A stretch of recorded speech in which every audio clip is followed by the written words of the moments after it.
Over that with you. We have 3 ways to communicate for this public hearing. And let me say this about the public hearing. This is your time. You are Franklin Countyans. This is a proposal that is going to be paid for by you as Franklin Countyans. So we want you to hear what is being proposed and have comments about it. As part of the process, there are 3 members, voting members of the committee, and that is the Park Committee. Those 3 members are myself, Squire Tracy in the back, and Squire Muller over on the side. Those are the voting members. The 3 ex officio members, which aren't voting members but are part of the staff, are Robert Hewitt, Charlie Lewis, and Ann Northcutt, our grants administrator. Ann's not here tonight, but she's on Zoom.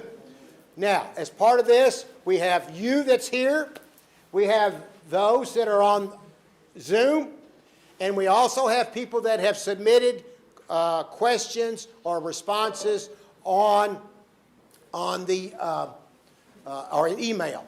So, with that being said, as part of this process, I want to bring up we're going to do it this way. In person, all of you in person, if you've signed up, we're going to get you in here to the best of our ability as quickly as possible. Now, once I see how many there are, that will tell me how much time we get. So we're going to get to you at 5:30. In just a moment, the presentation will begin. At 5:30, that will end, and at that time, we'll have the public comments from you. After that, we'll do the Zoom, and after that, if we have time, we'll do email. So, I want to bring up Squire Muller, if he would. Squire Muller is a member of the committee, and I want him to also welcome you as part of being here today. Squire Muller. None of that. So I didn't know I was going to speak, but I'm happy to speak. I'm just floored by the amount of people that are here in this room. I think it shows the desire to want to do something in Franklin County. You know, we, the Park Committee, have been working on this for probably about a year with the Hitchcock Group. Couldn't say enough fine things about this group right here out of Indianapolis. It was a big, long selection to pick them, and I'm glad we did. They've really taken the opportunity to listen to what the community needs, wants are, and then look at regional needs and thoughts. So I'm excited to be here. I'm not going to stand up here and talk. Just hopefully we'll have a great evening and everything will go well. And thank you for coming. Okay, thank you, Squire Muller. Squire Tracy. Would you come up here, Squire Tracy? Everybody, if you're going to speak, you'll have to come up to this microphone here, if you would. You can take your mask off if you're going to speak as well. I too would like to thank you all for coming out. Thank you all, the Hitchcock Group, for coming in, doing your all's due diligence. This plan, the programs that you all are going to see tonight have been identified through the community input and the regional needs assessment. So tonight you're really going to hear about the programs that were selected. With that being said, I know, Mr. Kopp, you got a 6 o'clock that you'd like to say something. And then, guys, fire away. Thank you all. Okay. So once again, when it comes your time to speak, you'll come up here. Did Houston get here, Houston Barber? Okay, okay, okay. Mark Kopp has a board meeting that he has to go to tonight, so he, as the superintendent of Franklin County Schools, I've asked him to come up and give a brief comment. Thank you, Mr. Kopp. Thank you. Thank you all for coming out tonight. It's exciting also for me, representing Franklin County Schools, to see this.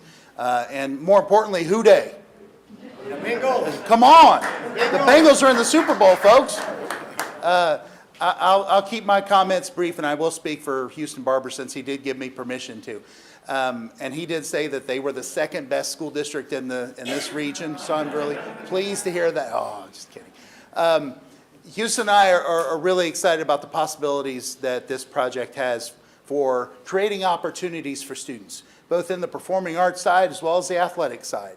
The one thing that I'll say is, in supporting this project, I do want to ensure that our opportunities for our golfers that we currently have remain in place. I know there's been a lot of discussion out there about the driving range and what that's going to look like. I've been informed that as part of the design phase, that's something that these folks can look at to ensure that we can continue to have those 40 spaces for our golfers. And that's exciting to me because, again, we're all about creating opportunities for kids, not taking them away. And if I could also just say this, I'm not sure if it could fit in with this project, but it's something that I've been kind of banging the table for a long time. We really need to, as a community, look for a way to build a pool, an indoor pool for our swimmers. We do. We have a lot of athletes in this community that would be well served by that. So if we can look at some way, whether it's connected to this or not connected to this, I'm more than willing, as superintendent of our school district, and I know Houston is as well, to do whatever we can to make that happen. So with that, thank you guys so much for the work that you've put in. Thank you for the design. We're so excited for the opportunities. Thank you. All right, thank you, Mr. Cox. Last bit about the process. The process worked through several different meetings, and in the end, this is what the committee decided to do. The committee decided, originally the committee was told to go back into a draft and put in everything that you wanted in. We did that. As you know, there was a lot of good pieces that were put in there. The committee then decided on a 2-to-1 vote to go back to the original draft that was sent prior to us putting back in there what was wanted. So you are seeing what the committee on a 2-to-1 vote decided to put in as part of the Lakeview Park Master Plan. With that being said, thank you once again for being here. Thank you, Hitchcock Group. And Charlie Lewis, I'll let you go next to present the Hitchcock Group. Thank you, Judge. Thank you, everybody, for coming out tonight. As I look around the room, I can see how important this project is. Being with Lakeview Park for 25 years, something like this that you're getting ready to see the Hitchcock Group present is something that we've never embarked on before. So it's really important. We appreciate your all's input. We appreciate your all's desires.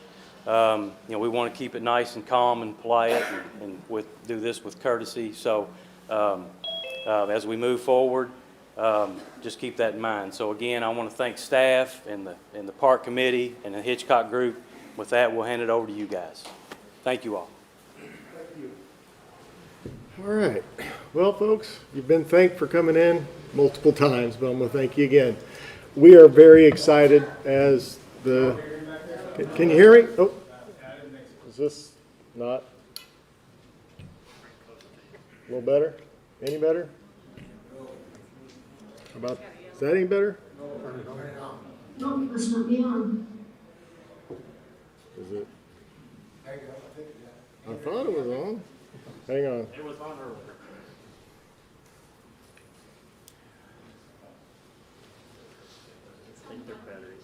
Okay. I will talk louder. I'll do my best. So, I want to thank you all for coming out. And really the purpose for this is to actually present the master plan for Lakeview Park. As the judge mentioned, we're going to try to keep it to the presentation portion to an hour, but there's a lot of information here, a lot of moving parts, and we want to make sure that you all are clear on the process, how we got there, and what we're presenting, and how that came about. All right. All right. So, that being said, I got too many things going on here. We've also got comment cards. Please, if you have to leave early, grab a comment card. If you've got any comments based on what you've heard, leave us comments. We'd appreciate it. Those will be compiled and incorporated into the final document, which will be, should, we hope, complete probably this week, if not early next week. So, our team. I would like to say this is a big project, and it is very complex. And the team is really a combination of the park committee, the public, and our consultants team. So I'll introduce our consultant team real quick. From Hitchcock Design Group, my name's Randy Royer, by the way. This is Shannon Creasy. We're both landscape architects and land planners with Hitchcock. This is Phil Parnan. He's with Pros, and by the way, in a previous lifetime was a park director, so he's been on both sides of the table. Then we have Kenny McDaniel. He's with BFW, civil engineer, and helped us really analyze, take a look at the site, make sure that what we heard, what we are recommending was actually possible from a civil engineering standpoint. And then we've got Mark Thompson, and he is really our Parks and Rec expert as well. In a previous life, he was a park director. So he's been through this process quite a bit. Now, maybe.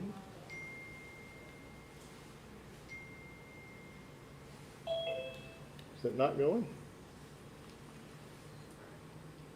Okay, next slide, please. All right, so this project, get my notes here. This project was had some objectives that the park committee listed when we decided that we were going to pursue the project. Whoa, what happened? It's where people are coming into the Zoom, so. Oh, okay. All right, so these include public engagement. That was very important. That the park committee made it very clear public engagement was something that they wanted to see happen. Community assessment need. What opportunities are out there today, and what do you need as a community? And then make design recommendations for the park facility improvements. Funding and fiscal analysis, so we can come up with some great ideas, but how are you going to fund it, and how is it long-term going to work? And then an implementation strategy. These projects can be pretty complex, so what's the best way to go about doing something like this? So let's see if I can. Whoops. Okay, process. So our process is really a three-phase process. You can see analyze, connect, and envision. In the analyze phase, that's when we collected information, technical information, the information about the site, what kind of programs were currently being run on the run in the park, what kind of recreation opportunities are available in the community. In the connect phase, which you'll see along the bottom, it kind of runs all the way across because that's about connecting to the community and hearing people's comments. We had a number of stakeholder meetings that included schools. We talked to folks from the fair. We talked to a number of sports groups. So we talked to stakeholders, but then we also had public surveys online. I'm assuming you all took the survey, hopefully. But we had a great turnout for a community the size of yours. We had 875, I think, respondents to the survey, and over, I think, around 1,200 people that we engaged with. I don't know, did any of you make it to the park meeting? We had a kind of a day in the park, so we actually got to engage with a number of people there as well. As the process went through, we took all that information that we gathered, we developed a preliminary master plan, presented that to the committee, got feedback, came back, developed some more ideas, brought that, and that's just part of the design process. But then as we were doing that, Phil from Pros is starting to vet what's the highest and best use as we start thinking about the business side of things. And we landed on the final master plan, which is what we're going to be presenting tonight. And hopefully get some good input from you all. And with that,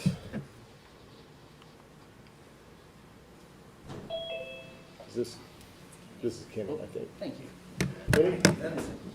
I'm going to turn it over to Kenny, our civil. Hello, Kenny McDaniel, VFW. As the civil engineer on this, basically I was tasked in this phase of analyzing the site from environmental issues, soils, geotechnical or geological, surrounding uses of land and things like that. Not necessarily the fun part of a park, but it needs to go into the overall master plan as to things that don't need to be in this place.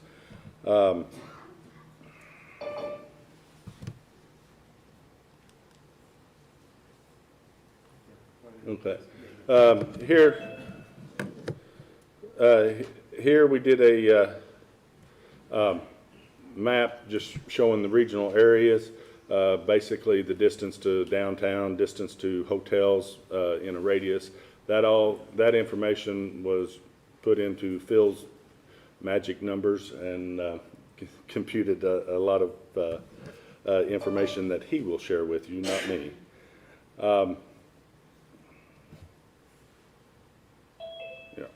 Okay. Site inventory, basically looking at the parks land, as you might recognize here, we do have a business park that has been cut out of this property prior to the park being here, I believe. But environmental issues, we looked at floodplain, as I said before, geology. You can see here the lower portion of it does have active sinkholes or could see some sinkholes in the future. But looking at the topography, well-drained piece of land, silty loam soils, and just all in all, a very good piece of land to develop the things that we've looked at here. So next.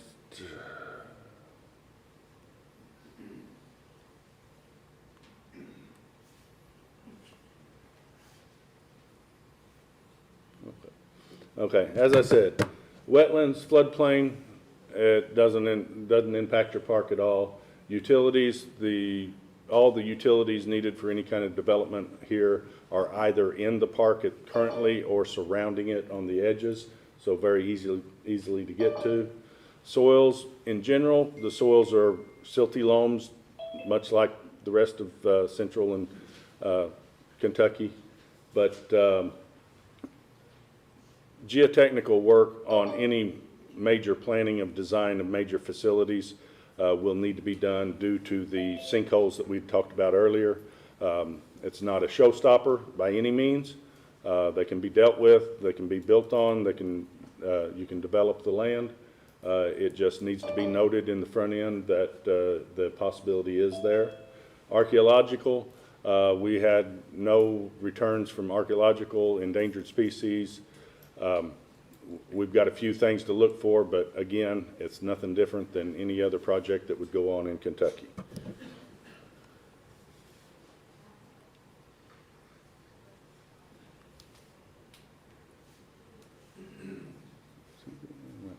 Okay. In conclusion, existing topography, landscape, canopy, ideal for, it's kind of a blank slate out there for whatever you would want to do. You've got a lot of neighborhoods, residential use in the area. You have a school right beside you that could possibly use the property. Ideal location for people people, families, everybody getting to.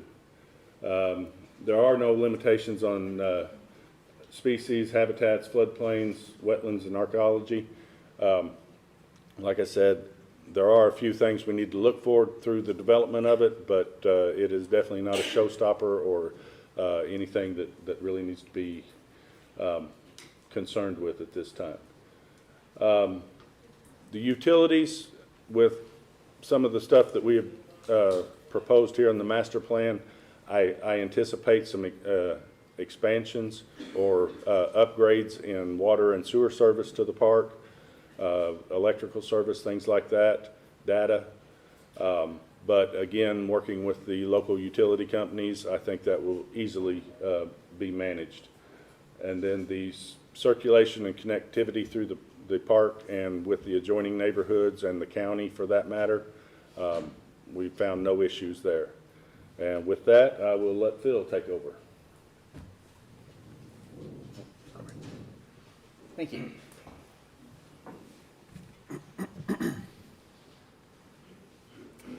All right, so as part of this process, we had to do another analysis for community assessment and need, but we also conducted a study for market, and I want to share a little bit of information on that. Let me just head to my notes here. So during the kickoff meeting, the consulting team and staff identified the engagement strategy, which included a few surveys, as well as the event in the park, as well as the needs assessment, that was the longer survey that was taken, and the focus groups. As part of this, the event in the park was held on June 17th. Great day, great opportunity, and we received a lot of surveys from that. The engagement methods that we had overall were very strongly supported.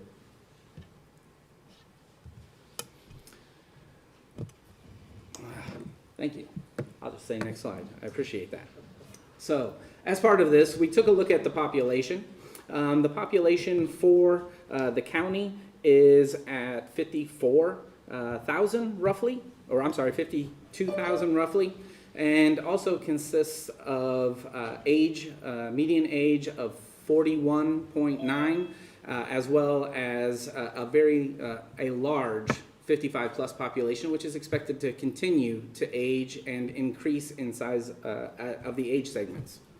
As far as race and ethnicity, 82% white alone, and 11% of the population is black alone. 4% of the population is of Hispanic or Latino descent. And then as far as income, the median household income around $57,000. It is above the state average and below the national average. Next slide, please. So as part of this process, I was explaining the amount of community engagement that took place, and we'll cover that now. Next slide, please. So as part of this, as I said, we had the event in the park. We had a great turnout. It was a great opportunity. We didn't really think it was going to be with the start of the day, considering the amount of rain that had come in the night before and that early morning. But with that turnout, we were able to identify from those folks that attended and participated what their interests were. We were even able to promote the survey via the news media that came out for that day as well too. Next slide, please. So, as Randy had said, we had a little over 1,200 participants, and we were able to provide a lot of information and gain a lot of information during that time. We conducted 3 focus groups, which had about 51 participants. We had that open house, which had 281 people, and the intercept survey, we had 127 participate. With the online survey for community needs, 875 for a population of 52,000 is pretty impressive. We've done these projects, including for Hamilton County in Cincinnati, and have not always gotten such a large percentage of returns. So that's very wonderful that that many individuals were willing to participate and take place. It's a lot of community input to gather and assimilate. So next slide, please. When we conducted this, our goal was to identify what was most important from all of the avenues that we were collecting the information. And so from the stakeholder workshop and surveys, from the community open house and the intercept survey, and then from the community needs assessment. And all of that input is guided by the guiding principles that you see on the right of the figure. So revenue generation, regional draw, local needs, economic impact, year-round capabilities, and the available funding were all identified as part of the RFQ that went out and also reinforced from the stakeholder input that we had received when we began the project. Next slide, please. So as part of this, it was our goal to identify the highest and the best use that would achieve those guiding principles. And that core program is, next slide, please, identified here in 3 main categories to start with. Number 1, improve what exists within the park today. Number 2, connectivity. And number 3, providing new opportunities based upon recreational trends as well. And so I want to highlight just a few of these. The golf course is the best use at that location, obviously considering some of the environmental, but also considering the impact that that has on helping develop golfers for the community as well. As part of that, we also had the outdoor sports fields, which were desired to be improved, and if space allotted, to add to those as well too. That's highest and best use, and it also serves locally, but achieves that regional draw that the committee wanted as well. We looked at motorsports, and we felt that that was an important component as well, as it continues the diverse events and activities that exist within the park today, but there might be some improvements that could be contributed to as part of that improvement as well. We recognize that trail connectivity would be important. From all the surveys that we've done across the country, since the early 2000s, trail connectivity has come in at the top of the list in almost every community for assets to be developed. The indoor recreational opportunity, as far as the recreation and convention facility, was to accomplish 2 goals that were identified. 1, the local need, because it will provide that indoor space for local year-round use, as well as that regional draw year-round use as well. We also looked at the amphitheater and some additional shelters, those things that really make family gathering at Lakeview Park an important component to people's quality of life. Next slide, please. And with that, I will hand it off to Shannon. All right. Settle here. Get the laser. All right. All right. Hello, everyone. Can everybody hear me? Okay. So just as everybody said up here, this is a master plan. Nothing is necessarily set in stone. We wanted to take everything that Phil's data provided, and as landscape architects and engineers, we get the fun opportunity to try to place as much of these opportunities and amenities within the site of Lakeview Park. So with that, here is our proposed recommendation and plans. I'll kind of dive in. We'll start overall and dive into a little bit more detail of each implementation, but we just wanted to say that everything that is going to be recommended here in the next phase of design development will have to be further detailed out. And again, that leads to a lot more opportunities, a lot more details when it comes to funding and just feasibility, really, but this is where we're going to start. So as far as an overall big picture, you'll get to see that really connectivity and signage was a big recommendation that we wanted to work through. Park Lane is kind of, we recommended a grand entrance here off of Stedmantown Lane. Right now you guys have 2 entrances with Lakeview Park, one off of East Main Street and one off of Stedmantown Lane. We looked at both of these and looked at really East Main Street as an opportunity for a main entrance, but really thought that the Park Lane opportunity provided a little bit more opportunity with wayfinding and directional signage. Also, with a grant that the county's already been granted or awarded, they have monies to really create a grand entrance here, as well as additional pedestrian traffic or pedestrian sidewalks to get people in and around the park. You'll also notice we are proposing an additional third entry here. This is really just to help through logistics of the park, getting in and out of parking as far as large events when it comes to tournaments, concerts, or any other programmed event, large event that we might have in the park. And we've also proposed quite a bit more trails throughout the park connecting all these proposed amenities and just different ways for people to get through. As Phil mentioned, and also Mr. Kopp, we don't want to take away from opportunities that Lakeview Park already has. We've really tried to implement and propose opportunities that would really provide ease of logistics and everything that. So when it comes to the fair, when it comes to other festivals that are held within the park, we've tried to only provide opportunities that are going to really help with the logistics and improve the experience for users, hosts, and everybody involved. So we can kind of get into a little bit of that as well. And as far as just overall cohesive design, all of this should feel like Lakeview Park, should share with the identity of Lakeview Park, and can have a consistent look, feel of Central Kentucky that it already has right now.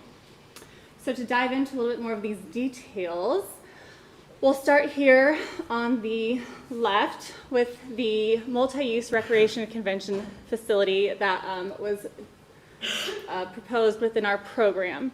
So this is a general layout. Again, this will have to be further developed, but it is a 160,000 square foot building, which is a large building. But the fact is that it would provide a lot of opportunities and various flexibility for different uses throughout the building. So I'm gonna go to my notes here for a little bit more detail. But within the 160,000 square feet, I like to think of it to be broken up into one side recreational, one side convention. The recreation facility would be about 75,000 square feet. So picture 8 basketball fields, and that would kind of be your open field house. This could also then be translated into volleyball, tennis courts, pickleball courts, futsal. It could also be cleared to host gymnastics and cheerleading competitions. There would also be an opportunity to have retractable seating for large events inside, as far as conventions, things of that sort. Within the rest of the square footage, we would also have an indoor track that could go around this field house and convention area with conference and meeting rooms and administration offices. We're also showing okay. We are also showing right here that within the square footage would also be the pro shop and range entrance, driving range entrance. We know that because of the high use of the golf course and driving range, we'd want to incorporate it into this building. A lot of admitting people. So, but because this is a high use and high revenue generator, a separate entrance would want to be planned just so that people who want to come here for the golfing could kind of just come in and do, get to what they want to do. The, so,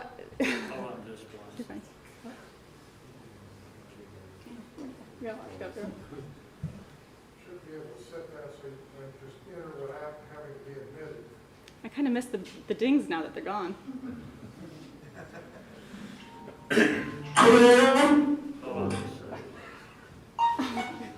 Oh, you bitch.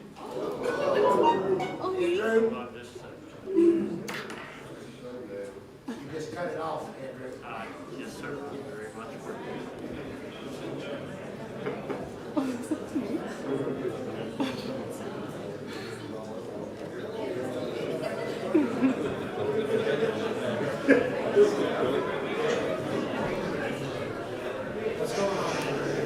We can all huddle around the boards if we want in the back.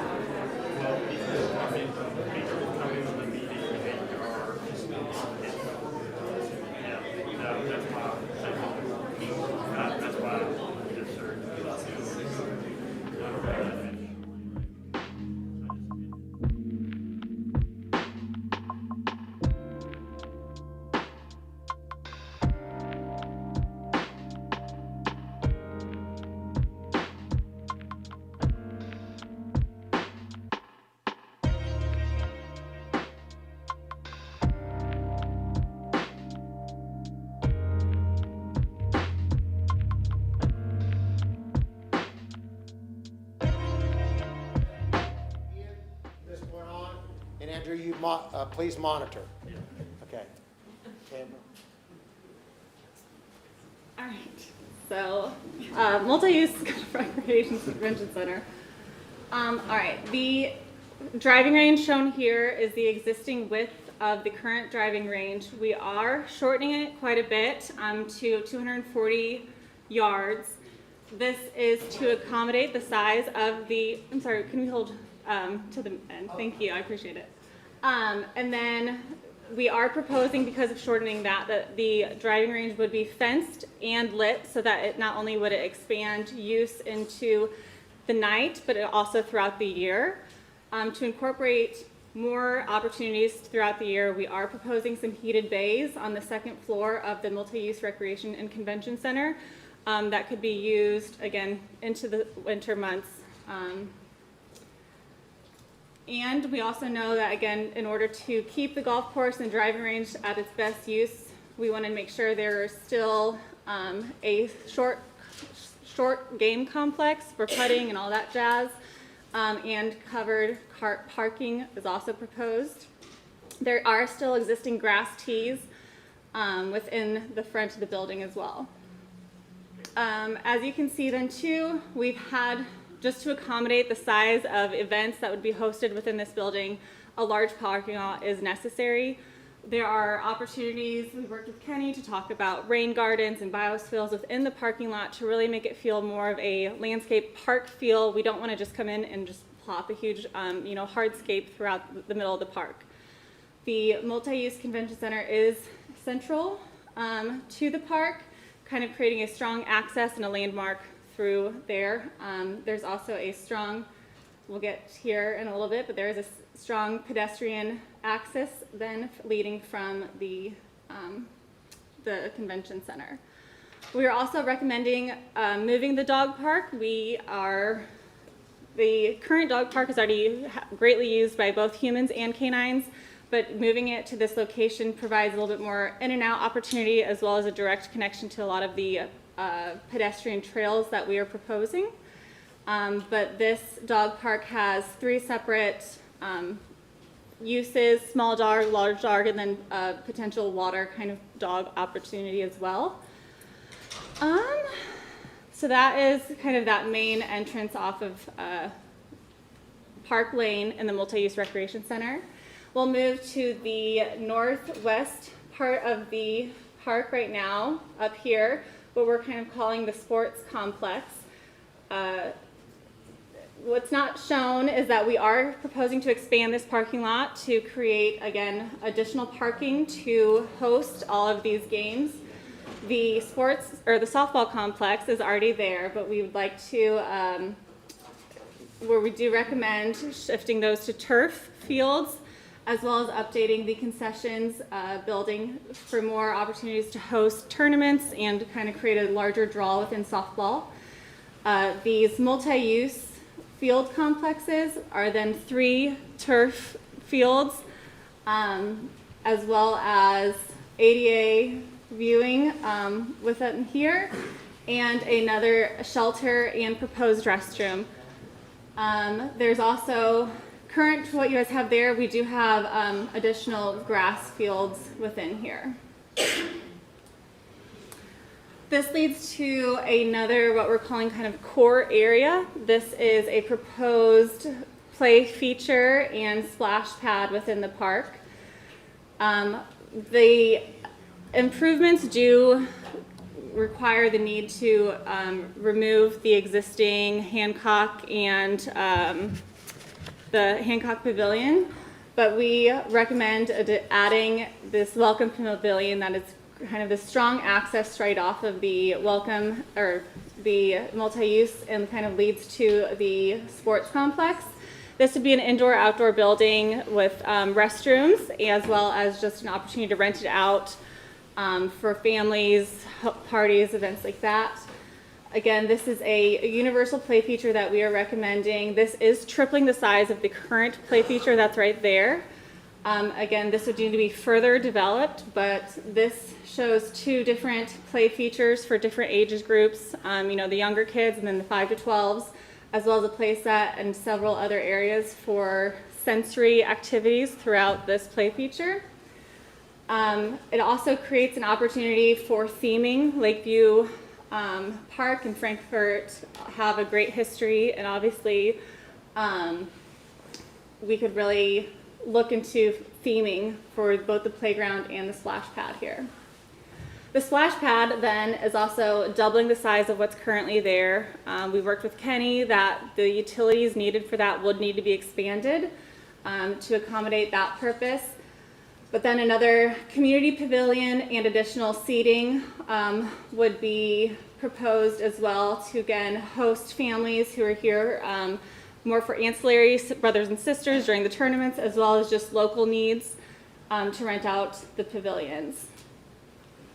Can you just pause just 1 second, please? We're going to try to get our people back on Zoom and get it a little more under control, okay? Okay. Hold on just a second, please. I'm sorry. We apologize. So sorry.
Andrews, you ready to go?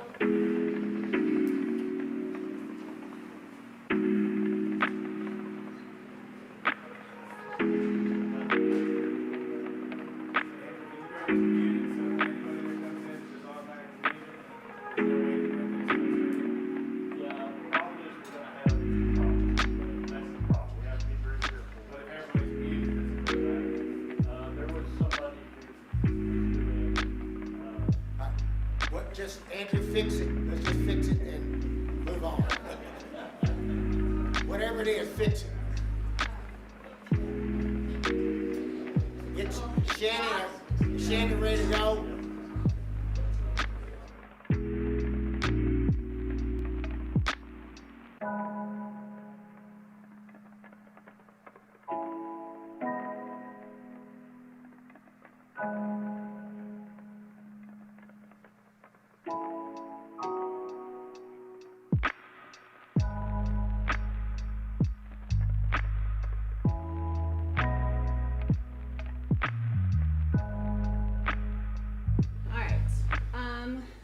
again, to just touch on where we're at, I wanted to zoom out a little bit, just talk about the motorsports arena. We have proposed expanding this to, I don't have the numbers right in front of me, but we've expanded it about 20 feet wider and proposing a new press box with telecom and electricity so that we can light those up at night. This new drive as well would provide an opportunity for vehicular access right here off the edge, and using the topography to create some kind of outcropping stone that would create kind of like a terrace seating opportunities there as well.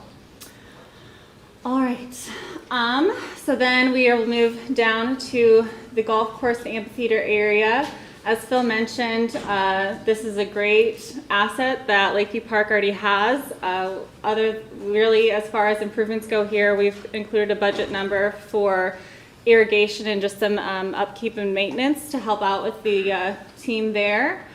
We have kind of explored some opportunities with the existing horse arena that we could use the topography there to create a really neat 4,000 person seat amphitheater.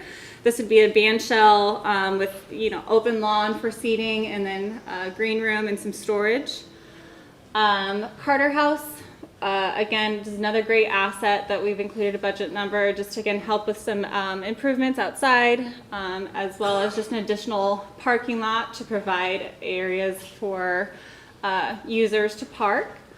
The other expansion that we've mentioned here is that the existing barns are beautiful, but really as an to become more of an asset for the Parks Committee or Parks District, we'd really need to upgrade those to really make it for a viable maintenance barns to create like a safe and usable space to work.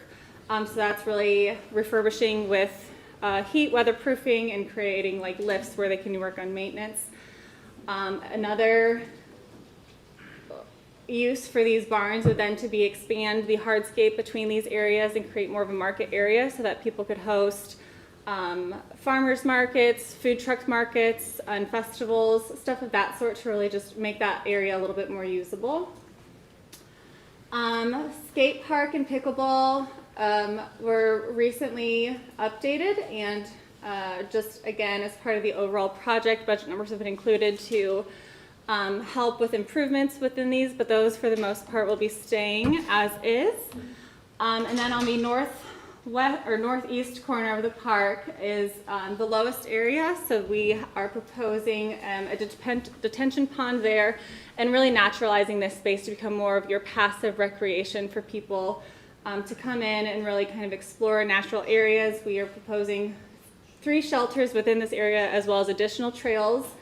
And then overall, we still are proposing 5 additional shelters within the park. So 3 down here, 1 up by the skate park and pickleball, another one for the multi-use sports fields, and then 3 within the dog park.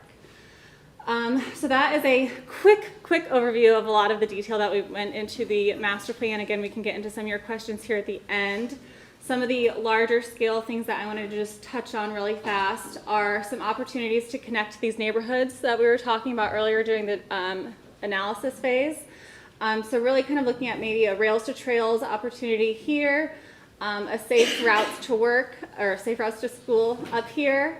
When we talk about updating these fields, there is an opportunity to work with the schools to create championship fields within the school property that again just provides another space for games.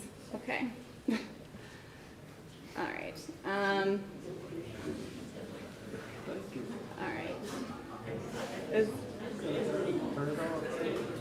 And then one other item of amenity that is already at the park is disc golf. Again, this would be an opportunity to work with the school committee to, again, keep 9 holes down here, but then expand the additional 9 holes up here. So again, this is a quick overview. We'd be happy to talk more about these recommendations, but we're going to go ahead and jump into how we could implement these improvements. Hold on just a second. I'm going to cut you off just a second. Sorry.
look at this a couple different ways. Obviously, it's a big project. And, well, and Phil's going to get up and talk about the ins and outs of it, but bottom line is, we could take it all on at once, just muscle through it and get all these improvements made. But we also looked at, well, what if we baby stepped? What if we phase this? What are the opportunities and constraints of phasing it? So we looked at, in phase one, that would be, we want to get revenue generated, start paying you back for the money that you're going to spend on this facility, and start, have it start to pay for itself. So what you're seeing here is, first off, improve the golf course, take care of that. Get in, make the improvements to the sports fields so that you can start having tournaments and get tournaments in there. That's a revenue generator, but then it's also something that you all as taxpayers can use as well. Also gives you an opportunity that the fair can still happen. Also, on the other side, go ahead and improve or create the amphitheater, again, another revenue opportunity. And then enhance the barns, because the first thing, that's where the folks that are maintaining this are living and working. So we've got to get the barns taken care of. Let's go to the next slide. So that's basically phase one is that. Then phase two is, when you tackle the multi-use facility. And that obviously is pretty much it. It's the multi-use facility, improvements to the driving range, providing the stalls, indoor, outdoor stalls, which you currently have outdoor stalls, and then dog park, as well as plenty of parking.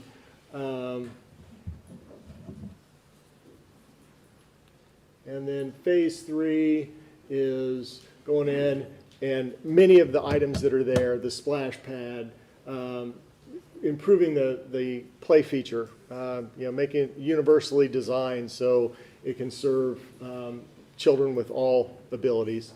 And some of the improvements along the north side that Shannon had talked about earlier. And then also in the lower right-hand corner, improving that area, and it basically tying up all the loose ends in the program would happen in phase three. So, Phil. Thank you. There you go. Appreciate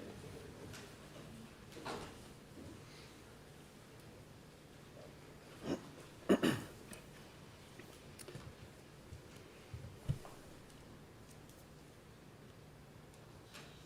All right. So what you see before you is a 6-year pro forma for all phases of development. The approach to the pro forma was conservative on the revenues and less conservative on the expenditures. There is a ramp-up period that will need to take place in order to hit the ground running for the project, meaning tournament organizers will need to know of the venue at least 1 year in advance in order to be able to begin scheduling activities there. If you wait until the facility is open, all that year's tournaments are already booked at other venues, and it will take even longer to ramp up the revenue for the facility. Revenues and expenditures are positioned pretty well with all 3 phases combined, as you see here. Each phase does not achieve the same outcome. From a budgetary standpoint, when they are done individually, one at a time. So it's important to understand how phasing is impacting the budget. All right, so what you see before you is the phased approach to the revenue and expenses. As you can see here, phase 1 generates a considerable amount of revenue, but we have a balance of local and tournament use. With more tournaments, additional revenue can be generated within phase 1. Positively, the cost recovery in Phase 1 has increased compared to current levels. Phase 2 generates the most revenue. Obviously, with the indoor year-round capabilities, that would be the case. This revenue could be increased more with design details for the building. There's a lot of assumptions for the building currently. When the indoor facility moves forward, that's a great opportunity to define those spaces. As Shannon had said earlier, there's additional opportunities when those details start getting fleshed out. At this juncture, this is a conservative approach to the convention and recreation facility with the rooms, and there's also room to improve those revenue numbers as well too, with the design of the rec and convention center. Phase 3 is minimal as far as revenue opportunity. It's essentially just the shelters. We had looked at the potential of charging for access to the dog park, as many communities do. However, felt that under the circumstances for this venue, having that dog park continue to remain free and open access for individuals visiting the park would be a good idea, since you have really little control over whether individuals are going to be bringing their dogs with them for these tournaments, and to have that opportunity to have them to be able to get out and run, and also something for siblings and parents to do in between games is a good idea. Overall, revenue potential is impacted if developed in phases. It's limiting the amount of synergy and the experience of the entire park, and therefore revenues are smaller. Completing all 3 phases in one creates that environment, that synergy, that excitement, that multiple things to do for an extended stay, half a day to a day easily. And again, that's if designed and built collectively all at once for all 3 phases. That is not to say that there will not be successes if it is built in phases, because there are. But there are some impacts to revenue generation that limits it, such as dealing with 3 periods of construction within the park that you would have to navigate through. There are individuals that will choose not to visit that location during those time periods. That's why one inconvenience of construction would be better for those who visit the park regularly and to have ease and access, but also to generate that synergy, that excitement, and the additional revenue. All right, so a summary of the financials for all phases essentially shows us that, why are you not working? To my notes. All right, the revenues and expenditures for all the phases have been combined in this. The revenue is at 5.4 million. The expenditures are at 4.4 million.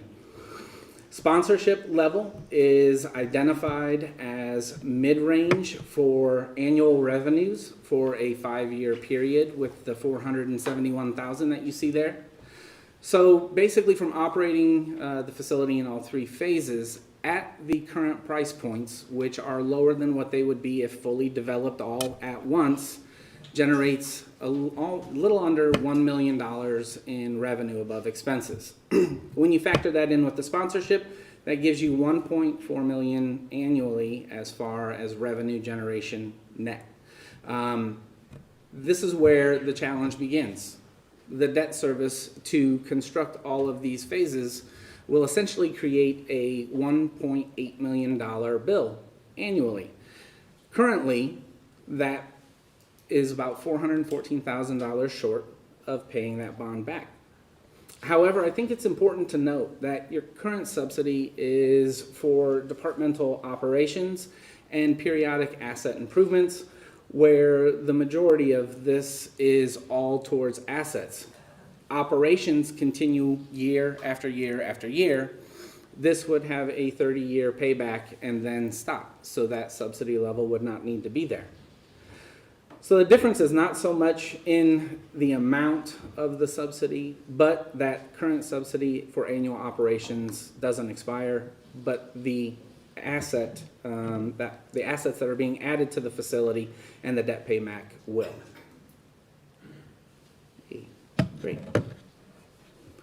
So with that, there's an ancillary impact that comes from providing these types of facilities and services, and that is the economic impact to the community.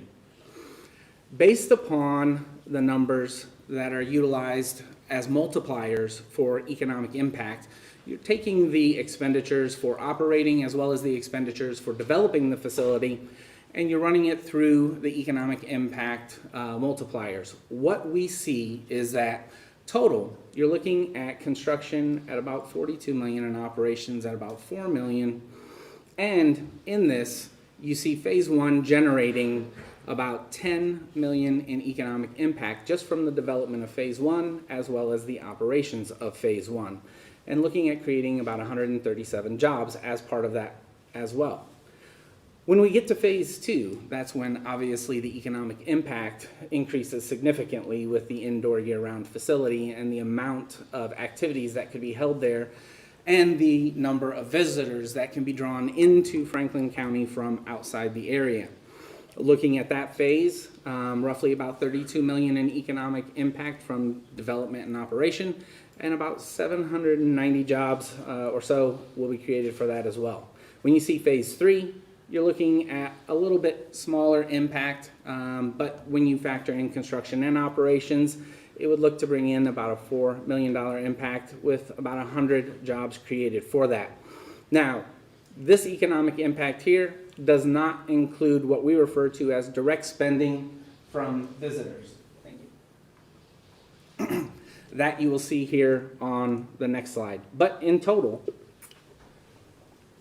each phase combined would bring in roughly about 46 million in economic impact from the project and 1,000 jobs. So when we look at direct spending from visitors, this consists of both overnight accommodations and food, entertainment, shopping, all of those combined across all industries. There are two types of visitors that we see. Those are day trip visitors that are really close in proximity and will skip into town for a day, half a day, whatever the tournament may be, and go ahead and move on. The overnight is where you really see a greater impact on direct spending. So direct spending for overnight is between 110 and 130 per person per evening. Whereas direct spending for day trip visitors is around $29 to $39 per day per person. Obviously, families that stay overnight will spend more than those who are there for the day trip. Phases 1 and phases 2 have the greatest economic impact as well as the greatest direct spending since those have the capabilities for regional draw and will bring people in from outside the county. Combined, we see that the total per person per day spending from the operations of all phases to be between 15 and 18 million annually to the local economy. And that's pretty significant. It's also important to know that the youth sports market is one that's been growing exponentially over the years. And even during the pandemic, individuals were still trying to find locations where restrictions were lighter or less in order to be able to take their children to participate in those, still having as normal a quality of life or normal routine as possible. We anticipate that the market will continue once the pandemic and all areas that are restricted are a little bit lighter, but just in case that continues, it's important to look at some design alternatives to allow for that exhibit area to become an open air type facility, thus allowing you to have more visitors within that space instead of less, and allowing you to still achieve more of the outcomes than you would be able to if you were restricted and or closed under the circumstances. With that being said, I think it's a great opportunity to go ahead and move into the action plan. So overall, The action plan directs the county and the department to be prepared for operations as you saw within the design. So you'll see here strategies 1.1 through 1.4 are all operational strategies on staffing, operations through policies and procedures that will need to be established, as well as customer service and marketing. When you look at 2.1 to 2.3, these are surrounding the financial components as well for this project. And that is the financial implications of the operational model. It is, when we began this process, there was talk of a potential dedicated funding source for this project. If that funding source were able to become established and a reality, it would help pay off the bond for the property and still leave revenue within the reserve to take care of any improvements. Because these are all man-made objects, at some point in time, things will need to be fixed and or replaced. And so utilizing those funds to build that reserve would be a great way to lessen the overall impact when things do need replaced. Also, looking at the development of a multi-pronged capital campaign, the sponsorship dollars that we talked about, again, at mid-range, give you an idea that there's a greater potential out there. That greater potential also comes from developing all three phases at the same time to obtain those naming rights and do one capital campaign for the entire site instead of doing it in 3 snippets.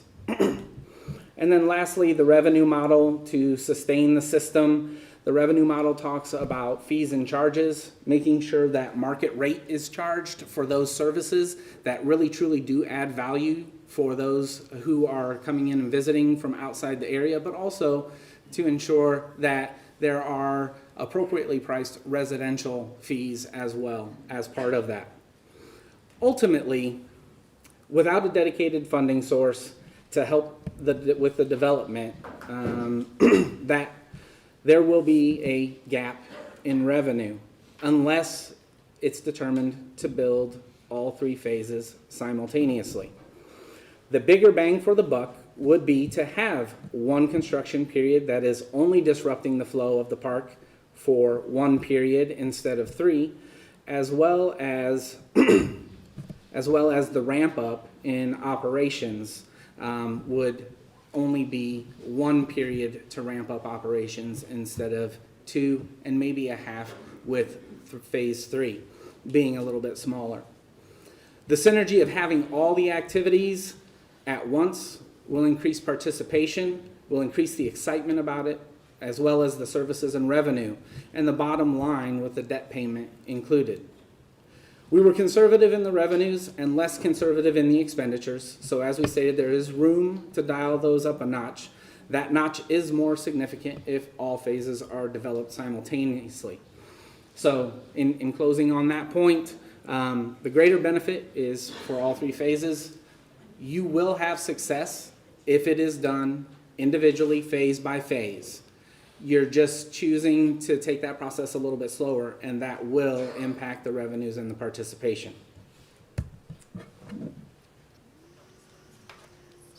Thank you. Mm-hmm.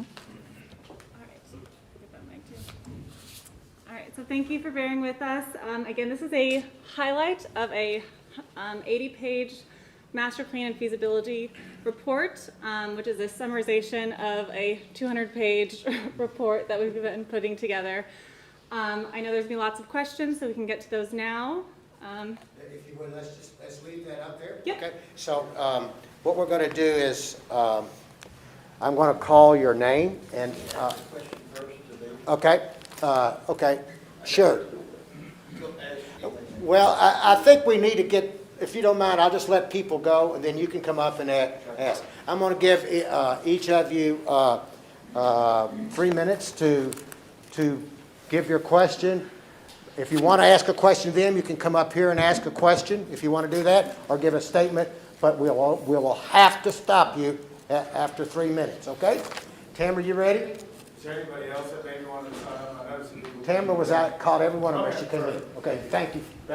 Good, camera got them as they came in. Okay, we're gonna start with Mike Grugan. If you don't want to speak, if we call your name and you don't want to speak, just please say it. We'll go to the next. Mike Grugan, thank you.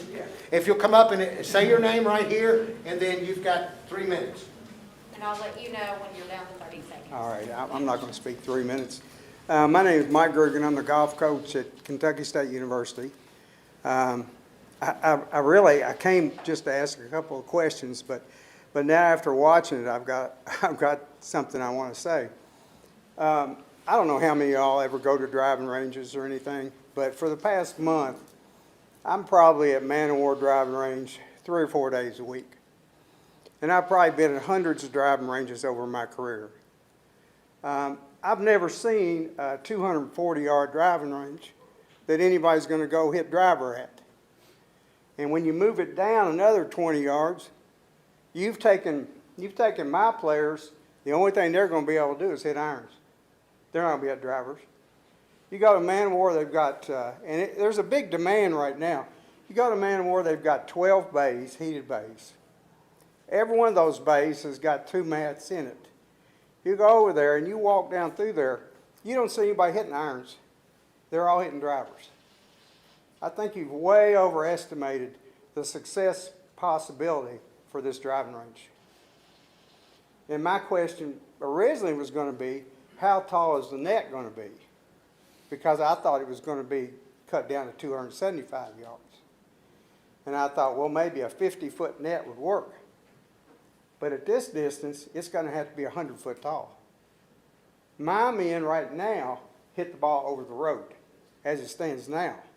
So I thought this was going to be a good thing because they're going to put a net up and they can hit drivers. Because half my team hits the ball over 300 yards.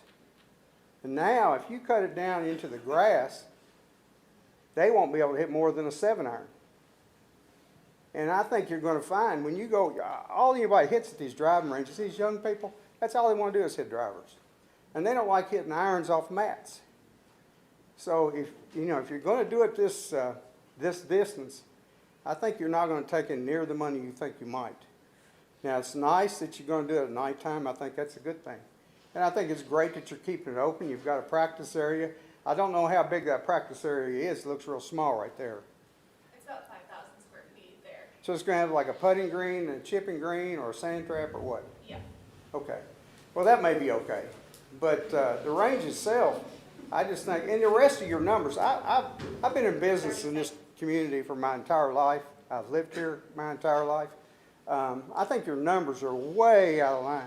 I don't see any way the revenue ever is going to be even close to what you're saying. I mean, I have a pretty good handle on this community. So, I don't know. I think it's great. I think the convention center should be about half the size that it is and move the driving range back. Mr. Grugan, thank you very much. Thank you for your work. Olivia Atkins. Okay, this is just a statement. This is not like a question. Okay, hello, my name is Olivia Adkins. I'm a sophomore at Franklin County High School. I'm involved in multiple things at FCHS, like being co-president of my sophomore class, running cross country, and participating in clubs like Key Club, Beta, HOSA, and Student Council. Through that big long list of activities, I love most swimming. Growing up, we were told life is not fair, and the way I've truly learned this is through being a swimmer. In the city of Frankfort, I've never seen a sport more mistreated than swimming. Ever since me and my brothers began, this has been an issue with finding somewhere to swim. For years we swam at KSU, but every single year there was something wrong with the pool. From the holes in the plastic that we pushed off on, which by the way a few swimmers cut their feet on, to the pool being so cold that we couldn't even get in it. There have been ongoing issues. For years, my family and I have had the hope that someone in Frankfort would see the need for a pool and finally decide that it is time to build one. Though people over the years have seen this issue and tried to create plans, or at least inform the people that are in charge to make this facility, it has been turned down each and every time. I can remember a plan being made that housed an indoor facility called Swim Play Frankfort in Frankfort a few years ago. My family and I, as well as other swimmers and their families, were ecstatic over the idea of getting a stable place to swim. But just as they always have, the leaders of Frankfort crushed our hopes by saying no. This year, FCHS and WHHS swim teams started off strong. We were practicing 5 days a week, and it was looking to be a good year for our teams. One day we were in the pool, and our coach Kelly came up to us near the end of the practice and said that the pool would be closed indefinitely while they checked on something with the water heater. Obviously, this happens every single year, so I was not surprised, and I thought it would be fixed in a few weeks or two. This did not turn out to be the case. The water heater was broken, and it could not be fixed easily. It would require a lot of money, and KSU informed us that they would not do it. Myself and my teammates were devastated. We were left with only Saturday and Sunday practices in Shelbyville, with 4 days a week in Versailles for just the 2 weeks over winter break. You may be wondering why this is. KSU is the only indoor pool that we have in Frankfort, and it is not working. All the surrounding pools are booked solid for swim teams. Since there was a survey sent out last year asking what we would like to see in Lakeview Park, I was hanging on to the tiniest piece of hope that you all would see how much an indoor pool was needed and build one. Well, obviously you saw the need, but because it was the number one thing asked for, but you turned it down for reasons I cannot understand. Thinking about the night my mom sent me the article discussing the meeting, I can remember the feeling of my heart sinking in my chest. You all know that this is something that we need. We could make a lot of profit off of this, and it can be used by people not only that are swimmers, but actual people who just go to swim. And it would bring in a lot of money, so there's no reason that you all can say this. This is the time for Frankfort to make a move. We cannot sit around and act like... Finish up your sentence. Okay, we cannot sit around and act like this is not an issue. We need an indoor pool in Frankfort. Thank you.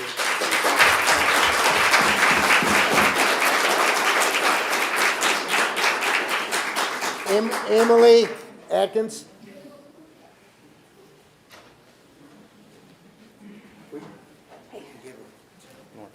No, I don't need. Can they use the microphone? You all can't hear back there? Okay, my name is Emily Adkins, and I have lived here pretty much my whole life, born and raised here. Use Lakeview Park all the time with my kids.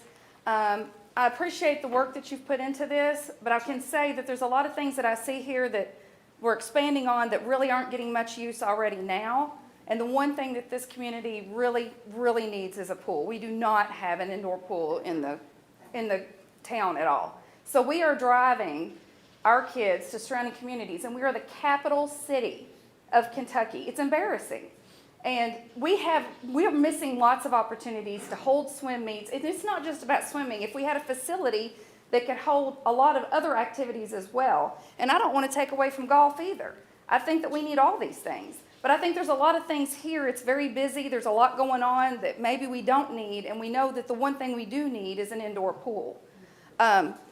Like we said, we're driving to other communities, but I've been doing this for 20 years. My oldest son is about to turn 21, and since he was an infant, I have been driving him to these surrounding communities to use their facilities because Frankfort doesn't have one. And all this time, I kept thinking, as much as Frankfort is growing and what we're doing, that we will eventually have that. And my kids became swimmers, and they started swimming, and we had a pool that kept going down, and it wasn't being repaired, and we had an opportunity to build a facility that ended up getting put on the back burner, and we got an outdoor pool instead that only gets used part of the year when we knew what we needed was a facility that could be used year-round. So I feel like we keep missing opportunities, and this is going to be another missed opportunity if we don't talk seriously about getting a pool. And I know that that's the number one thing that people answered on that survey was that they wanted an indoor pool.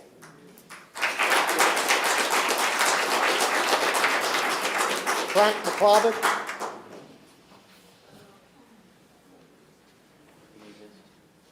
I don't need that. I've taught for too many years. A couple things. Obviously, if the pool was the number one priority, that should be considered. I realize there's a whole lot more expense for a pool, but you're going to get a lot from the schools. But there's a lot of adults and so on, and seniors that work out in pools. They worked out in the Y pools, worked out in K-State's pool till they, when they got a chance until recently. A couple other things. I think correct me if I'm wrong, I think you said you should generate about $5 million a year. Is that right? Okay. Yes. Based on that figure, that's kind of like $15,000 a day every day of the year. I'm wondering if the Local Parks and Rec are going to have to pay for renting the fields to cover that expense. If the local schools are going to have a softball tournament out there, if they're going to have to rent the fields and so on to cover that cost. So, you know, there's a whole lot of things to consider there. Thank you, Frank. Judge, Who? do you want us to You want- respond to any of these comments or questions so people understand the recommendation? I'll give you 30 seconds for a response. But I thought, I've got a room full of people who want to speak. Okay, you all go first and then Okay. there's a number of responses. Okay, So you understand what- Charlie Baglin?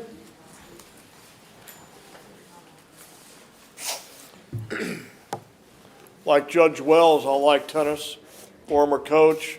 I'm a USTA, United States Tennis Association official, and also a photographer.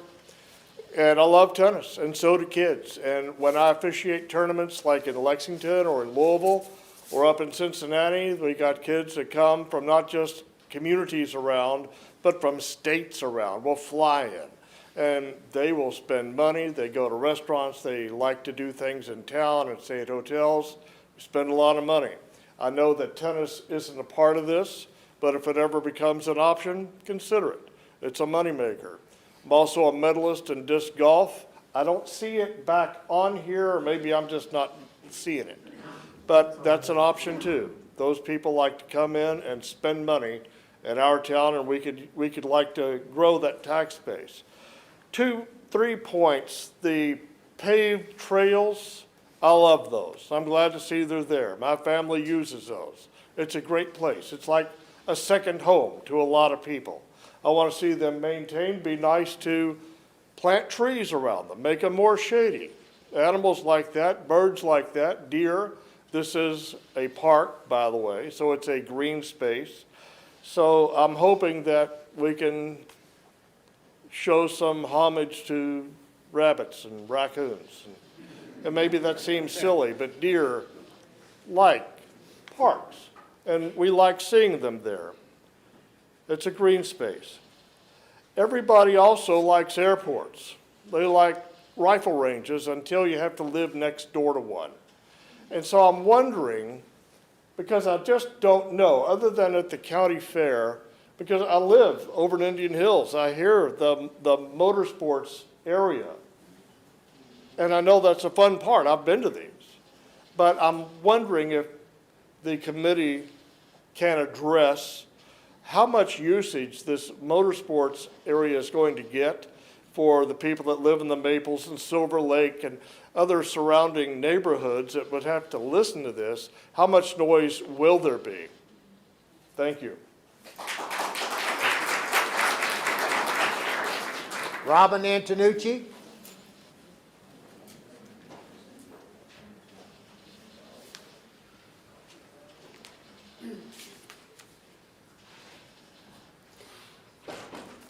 I just had a question. I agree with a lot of things people have said here. My question is more on the funding. You mentioned a dedicated funding source for financing, or at least part of the financing. I'd like some more detail. I think there's a lot of questions about how we pay for this, how we can sustain this operationally beyond the construction and including the construction. And so if you could share some of that either now or later. You've got 2 minutes to respond. Because that's her time. She's giving you that time to do it. Yeah, so don't use it all, I got you. Under the circumstances, dedicated funding source that we're referring to is the heads and beds tax or hotel tax that would go to a sports and event tourism commission if established. That type of dedicated funding source where the individuals that are coming in and utilizing it are also the ones that are paying for it really makes a huge difference in these types of endeavors. All right, thank you. Melissa Eaton? Melissa Eaton, in the back, okay. If I mispronounce your name, I apologize. I'll do the best I can. Sometimes the handwriting is not Melissa's, hers is fine, but sometimes that happens. Well, first, I'm here as a golf mom, and I definitely, you keep saying golf improvements. Again, I'm going to say golf improvements are not shortening that driving range. Oh, I don't want to use the microphone. I can't hear you. Okay, the golf range, you keep saying the golf improvements. My daughter golfs. She wants to play golf in college. She spent years here playing golf. I'm pretty loud. I'm going to start over. Yeah.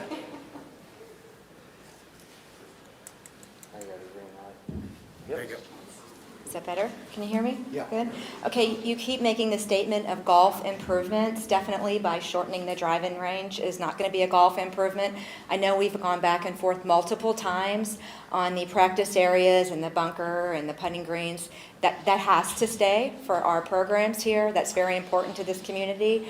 I agree 100% with the pool. I have several friends that have students that we need a pool. I mean, we're the capital of Kentucky. We don't need a pool. We need a pool for sure.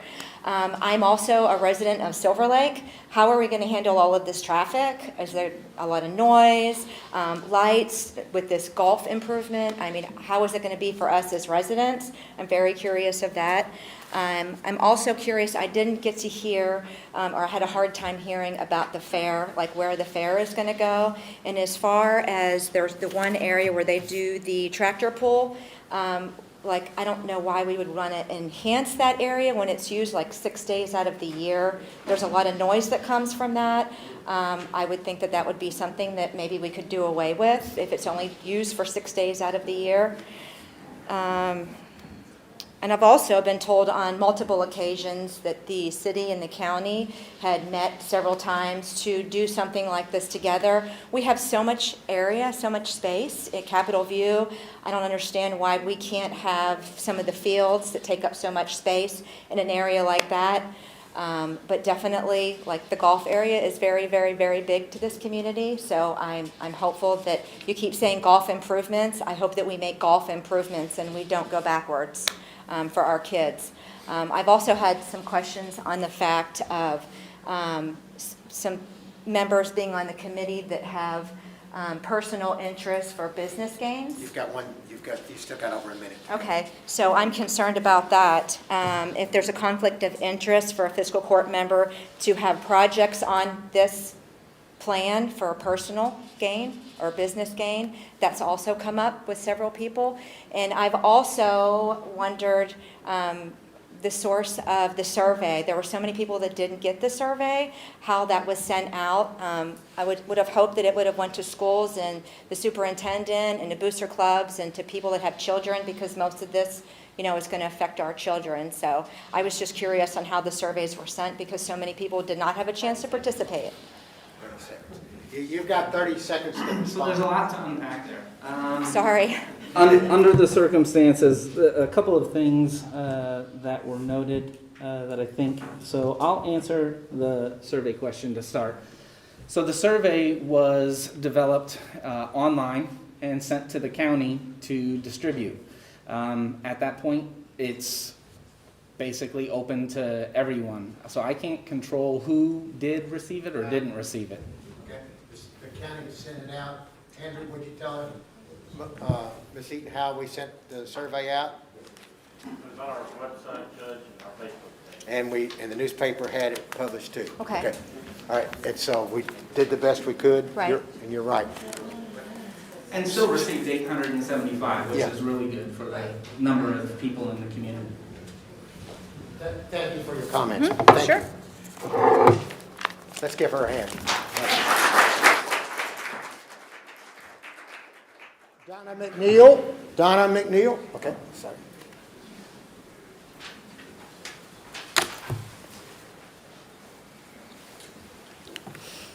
I prepared a written statement, and first I want to thank everybody for taking this endeavor on in the first place. I know it's a lot of hard work. I have a civil engineering degree. I'm a research associate with the University of Kentucky, but I'm also an avid golfer and an advocate for promoting golf to all ages. Gene Highland taught me and my son how to play golf on his dime.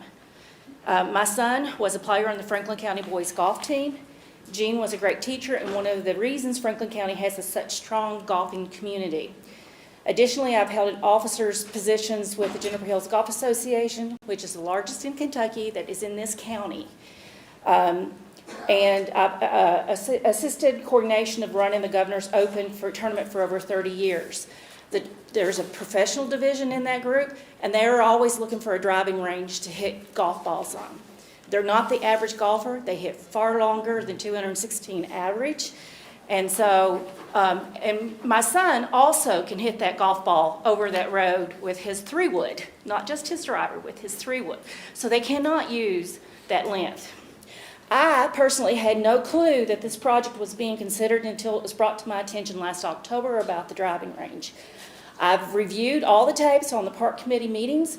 I wish to thank the fiscal court and the stakeholders for their hard work in developing a master plan. But as a research engineer with the University of Kentucky, I'm required to take annual training for conducting research surveys. During the July 8th discussion of the survey questions, Squire Mueller stated that he wanted the survey to ask what you, and I guess it's the person filling out the survey, wanted to see in the future and less of what they wanted done in the past.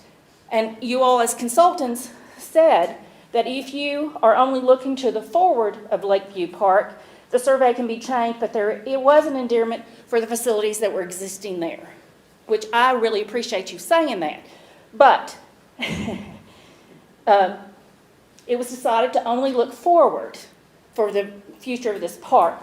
And I think it was a missed opportunity and does not give a clear picture of the overall community needs and what was exploring for what was being done well in the park or not being done well in the park. I'm also disappointed that Squire Mueller and Squire Tracy continue to express to the public spoken through the surveys. I'm going to skip on. I didn't take the survey because I didn't know about the survey, for one thing. And I was in the park during the time that was open, and there was nothing posted in the park saying that there was a survey going on. Very disappointed with that. Also, I'm disappointed that the driving range was even considered to be not considered a priority from that perspective, simply because that there's a piece there. I'm sorry. I want to submit my comments for further recommendation because I think that you also need to do a master plan for the entire county, not just the park. Yes, ma'am. Thank you very much. Thank you.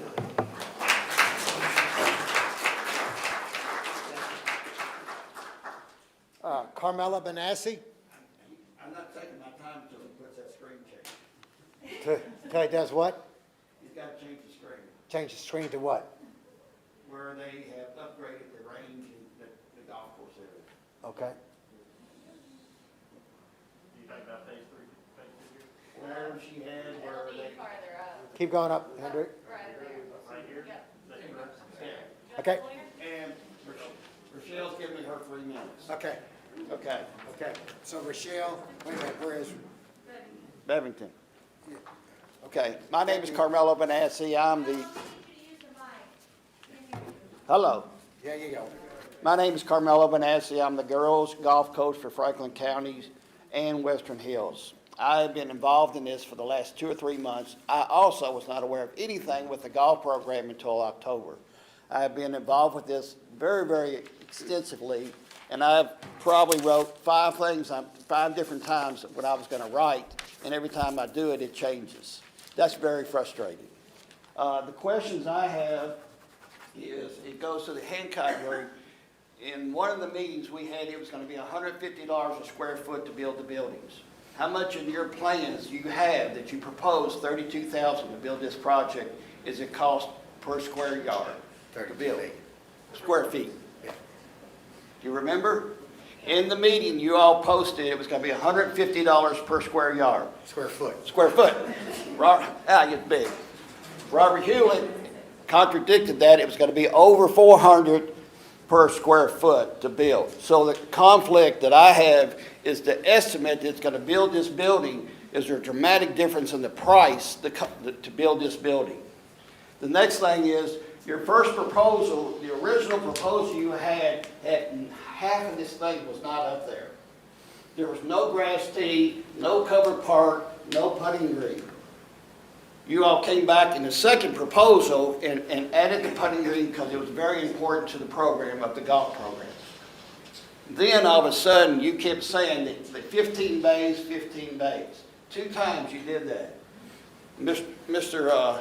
Judge Wells says we're going to go, and the magistrate and the squire both said we're going back to square one. Now this has been changed again. I thought we were supposed to go with the original plan. It's not. Do you want 15? Or do you want 20? No, sir, I'm not How many finished. do you want? Let me finish. You said 15. How many do you Now want? there's- Let me finish? Would you like me to finish? Okay, let him speak. How did you come up with 40? It was never discussed, never in those 2 meetings. Also, we asked for grass tees, which you put in, which is great. Being a golf professional for 27 years, I see several things with your drawing. Again, that's just my expertise. You have the pro shop on the opposite side of the golf course. You have the golf cart stage down behind number 9 green. There's no staging area to pick them up. There's no stage area to return them. Also, you have the fence at the end of the building where the range picker is going to pick up the range ball. Where's that tractor going to come and put the balls back in for the pro shop to use? That's just comments. My suggestion that I had was numerous things that you all have done a tremendous job for the community and the golf course. But it's amazing that the first 2 meetings, it was very limited, and now it's expanded. I want 40 tees. We have 11 schools that use the facility. And there's been several comments about how much use it does in school season. If you go to 15 bays, we'll not have it. 40 bays is not even enough, really. And we love that it is 40. My next question is, have you had a concept how far you're going to go up on that grass tee? Has that even been a thought? How far the grass tee is going to come up? Carmela, if you would, don't mind, go ahead and ask your question, then we'll let them take the end of your time to not get into a question of. How far do you think it's going to come up? Keep going with Like that proposed one? Whatever you have, I don't know. That's 240 yards. No, that's 240 yards from the bay. Oh. You're going to come up grass tees. How far were you planning on participating? Doing that proposal? But that's 240 yards from where the grass tees are shown. How far is that grass tee? From? The bays. The bays. Oh. No. The bays were 240, correct? I think we're No, getting grass into the weeds tees. here. Again, yeah, sorry. So the first plan that we proposed was, as that process statement said, a preliminary master plan. We are not going to get it right on the first time. We're not, and again, we're still, this is still not 100%. And you're correct, I am not an architect. We will need to have the building footprint studied and more developed in order to fully, but I appreciate all of your comments. Okay, we got to keep moving. Okay. Me done? Okay. I understand. 1,000% we would further to do these improvements. Okay, thank you. Carmel, you're running out of time, so. All right. 1 minute. 1 minute.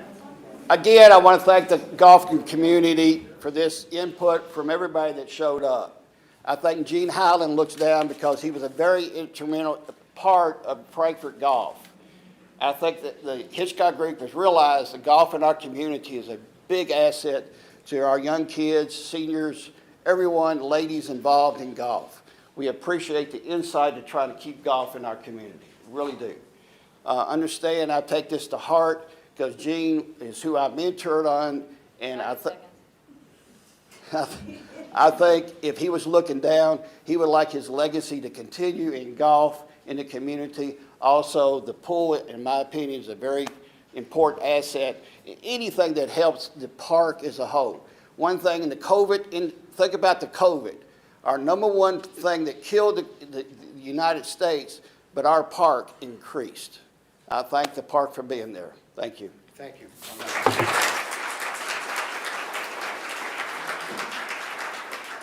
Bill Cole. Bill Cole.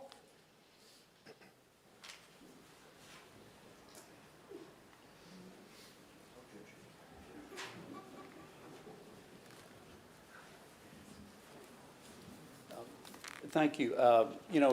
15 years ago, okay, 15 years ago, went through a process similar to smaller scale, what you all are doing, when we worked with the fiscal court to do the Grand Theater. I'm president of Save the Grand Theater and have been since actually 2005. But in 2007, we got the fiscal court by a bare 4-3 vote to approve the Grand Theater, and coincidentally, to some discussion tonight, to use a dedicated tax that the legislature had approved for fine arts centers that had been used in Paducah, down for the Four Rivers, whatever, and for the Paramount and Ashland, if you're all familiar with them.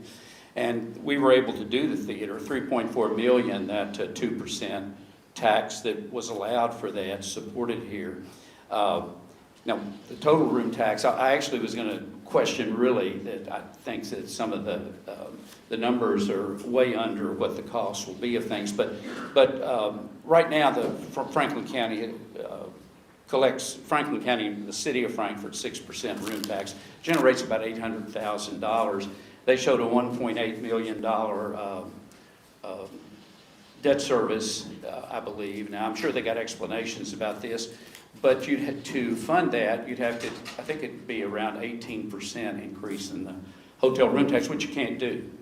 There is no authority in the Kentucky that's approved by Kentucky to do that. I think Paducah has done something, but using room tax, they are collecting from a much larger market than what we have here. Again, we did a $3.4 million bond issue to do, and this is, again, 15 years ago, to do 428 seats, about $8,500 a seat. We certainly don't generate the kind of money that it sounds like these sports activities are going to generate. In profits, not profits, we're a nonprofit, but we may generate in a good year a net after we pay our bills of $30,000, and that doesn't have anything for capital replacement. So it doesn't sound like it works to me. $160,000, I agree with Mr. Benassi. I can't imagine, although I guess it was their number, I can't imagine that it's less than $50 million. To do it today, everything is so dramatically. I'm doing the engine house down on Main Street. We're spending $300 a foot. Am I time over? Thank you. Anyway, I'm done. 30 seconds. Oh, well, okay. Well, that really is it. I'm for the project. I just question that it has any viability economically. Okay. Thank you. Thank you. Thank you, Bill Call. Stan Salchi. Well, I came to support golf and swim, but I think everything's been said that I really are interested in saying, so I'll waive my time. Thank you. Mark Coleman. You got a big round of applause for that, Stan. Mark Coleman. Other than I wanted to ask about the revenues. I saw that he made the comment that they were conservative. He said it twice. Yet it came out to $947. I just know how I'd like to see that breakdown. Okay. The revenues, where you got it, and what kind of vacancy you're looking at. See, 4 ball fields, 3 soccers. You've got it. Is it 100% capacity all the time? And that's not so. I'd like to know your analysis to get your breakdown. Get down in the weeds, like your fellow said. Okay. Well, we'll let you respond to that. You got time? All right. Thank you. So, unpacking that first, the revenues. You'd mentioned the 900,000. Ian, no, the last 3 digits was broken down to $1. Was broken down to $1. All right. What was your second question? I just want to know, I'd like to see a breakdown of how you arrived at that $5 million worth of revenue and what components, what areas, softball is this, golf is that, driving range is this. How do you get down into the weeds to give me the $5 million breakdown? And we have that broken down within their document, but within the time that we were allotted here today, could not go that deep into the weeds. So to get into where the revenue is coming from, we've created rentals, which is one of the revenue sources. Programs and events that would be operated inside the facility is another. And then there's ancillary services, which are your concession stands, things of that nature. And then we also have the golf and the driving range that's still in existence as part of those revenues. And your second part was specifically to, what was the second part of your question? I just wanted to see Full capacity, thank you very much. We've got them currently at 70% capacity.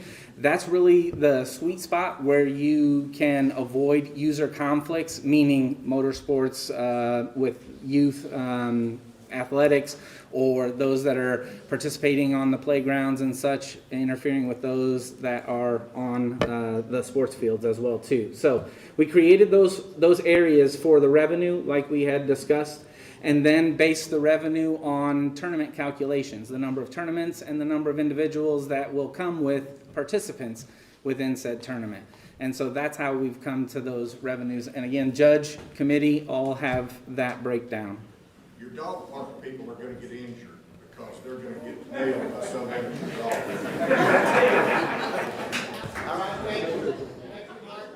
Thank you for your comments. Katie Hedden?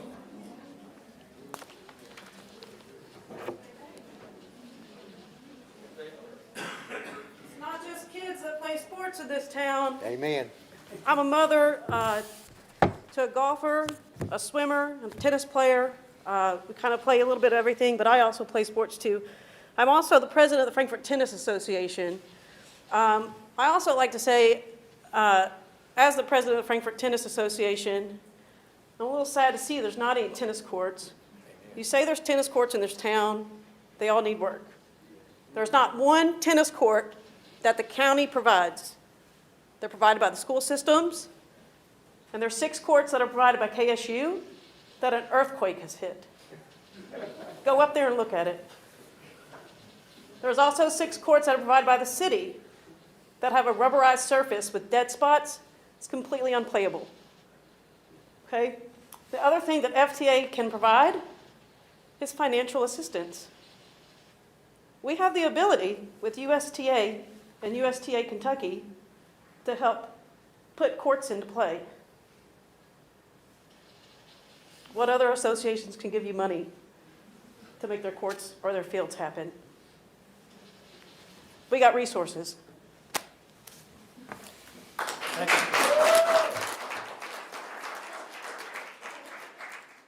Carmela, I think Katie just challenged you for some money for the golf. Thank you, Katie. Eddie James. Okay. Anybody that doesn't want to use their time, just let us know, but otherwise. Leroy Brock.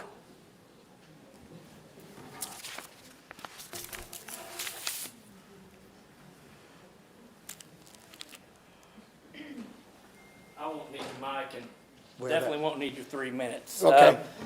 My name's Leroy Brock. I'm the head football coach at Elkhorn Middle School and the president of Franklin County Youth Football. Coached football in this town for about 15 years. It's extremely important. A lot of that 15 years we've spent traveling all over the country to go to facilities very similar to this one with our 250 kids. So that's something that our community needs. I want to thank everyone for the work that has went into this proposal. I know probably impossible to make everyone happy, but it's definitely something that we support and just wanted to voice our support and our thanks for getting to where we're at. We'll get there at some point, but thank you all. Thank you.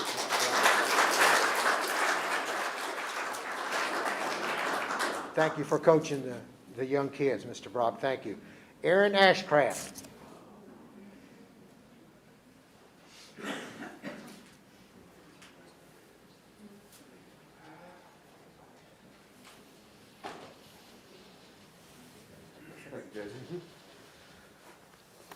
All right, I'm Aaron Ashcraft. Is this on? Yep. It's on. Hear me?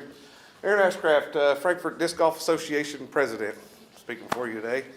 Yeah, stellar plan. The amphitheater. Anybody here for amphitheater? Yeah, we got a few amphitheaters in the house. Okay, cool. Because that takes up a lot of space. I don't hear them people complaining. They're not real mad about that. I'm not real upset about it either. If I could get the other map, that would be better with the phase 3 further down in the plan here. Just going on into disc golf. Disc golf has been displaced in this plan. Completely gone. We tracked it through our UDisc app. We put somewhere around 1,200 rounds through Lakeview Disc Golf Park, through our disc golf course. That's money generated through whether they buy pizza at Da Vinci's or go down to Wendy's or they get gas. No matter what, generates some kind of sports revenue. But it's not here. It's not listed on this anywhere. We did have Superintendent Cobb, come and talk about some things. But when he got on the mic, all we wanted to talk about was two infeasible, if that's the right word, soccer fields that he just completely shut down. He's not giving up that land. But what I was able to speak with him on the way out before he gone was that disc golf, to use that kind of back area there behind the soccer fields. He seems to think that that's a pretty good area, so I knocked that out. I think that's what we're going to do, hopefully, as long as his board approves of that. I think that's a pretty good idea. These retention ponds down here in the bottom cost a lot to build a retention pond. Anybody coming for the retention ponds in Frankfort? I don't think so. But down there at the bottom, that's where hole 3 and hole 4 was. Just last March, one of our 12 and under juniors hit an ace on hole 3. That's a memory, man. But right now, it's going to be at the bottom of a retention pond that nobody in any survey mentioned anything about. Nothing, it's not there. Disc golf, however, was 4% for the tournaments. I think 16% said that Frankfort people had participated in disc golf. We've also got an arboretum. 30 seconds. Yeah, got a minute? 30 seconds. 30 seconds. All right, real quick. We want to use that one lower area. We understand that you want to build multi-use facilities. We don't want to get golf balls hit over our heads anymore over there on the driving range anymore either. So you all are more than welcome to take that and do what you want with it. But we would, however, like to be recognized in this lower corner right here to kind of put some funding towards disc golf. We care about the community. We give to charities and do all that we can. And I appreciate y'all's time and investment into this plan. Thank you, my friend. Thank you. Thank you. Well, let me say this to you, Mr. Ashcraft. Growing up in an age when it was fun to throw frisbees, I thought I had some skill until I came out to try disc golf with you. I don't have skill. It takes a lot of skill Come to on be. out March 5th. Come on out and see us. Right now we've got 98 players coming to Frankfort. Awesome. To play Lakeview Disc golf. Awesome. Thank you. Robert Jordan. Robert Jordan.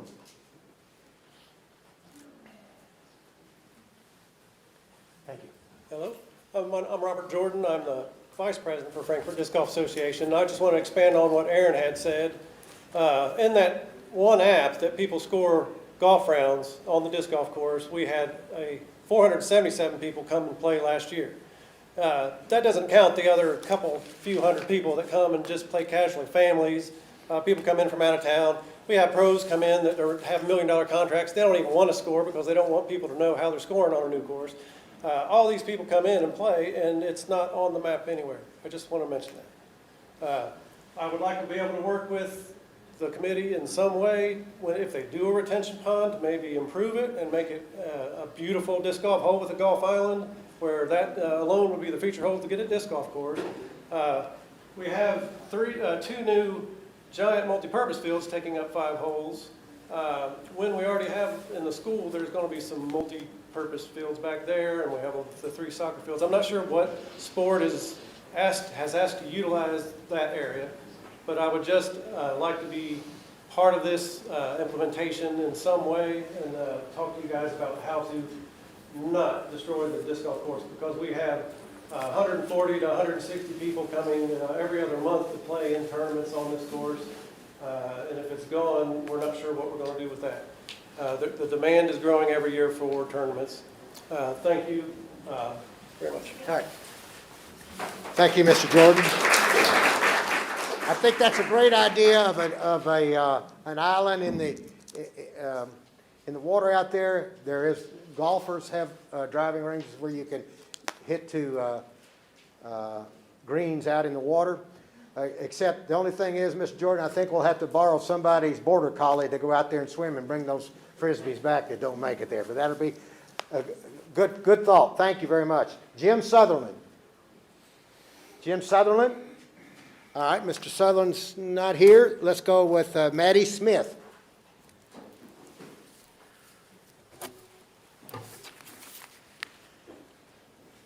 Maddie, thank you. Thank you. Okay, hi. So I am a swimmer on the Western Hills swim team, and I would just like to reiterate the importance of a pool. The amount of students that had times that suffered this season because we didn't have a pool to swim in. So many students that just didn't get the time that they wanted. And swim generates so many memories for kids. I mean, ever since you were little, you've been out in the lake, you've been out in the ponds, you've been out in the rivers.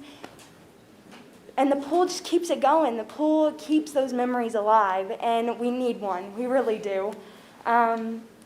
Just the amount of students that have come up to me and are like, "You have a swim team? What?" We need a pool to kind of represent that we do have a swim team, because so many students have showed their interest, and this can be a place for that interest. The Y ran through K-State for a little bit. So that was funding for their program with the pool. And so we just need a pool because the Y didn't have a pool. So yeah, that's just, we really need a pool. That's basically what I'm saying here. Thank you, Maddie. You know, Maddie, being an educator, I remember when they built Paul Lawrence Dunbar High School off of Man of War. And I thought, I cannot believe they're building a swimming pool in that high school. That was the coolest thing. You don't. That'd be nice if the high schools had their own pool. Yeah. Oh, yeah. That's true. I know. I hear you. I agree. I hear you. Jennifer Devine.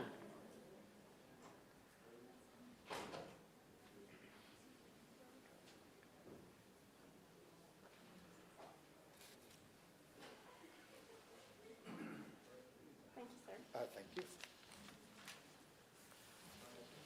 It takes a lot of courage for the individuals to get up and speak in public. As a fellow member of this community, I appreciate everyone's courage tonight.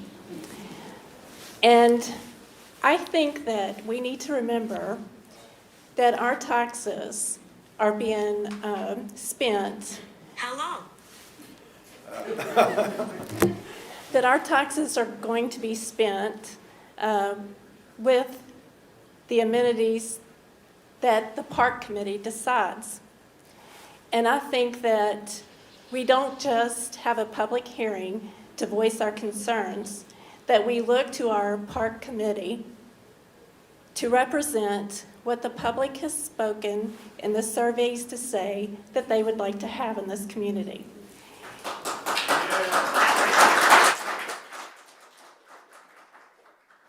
And the company that they hire to build a plan needs to represent and take into consideration what the public has asked the park committee to build, to show us, is this going to work for this community? It's not good for you to get angry at our civilians that have come in to express their concern. You are to take, the park committee, are to take the community's input. And I wish that we could say that you all are doing a good job on our behalf, but it does not, based on everybody's concern tonight, does not appear that you're taking us into consideration. I would just ask you, please take us into consideration. We pay taxes, and we elect you all for a reason. Please, I implore you.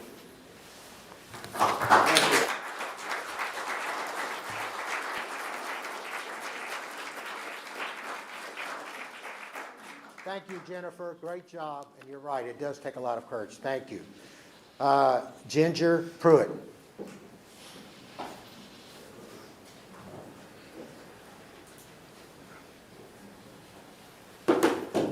Thank you.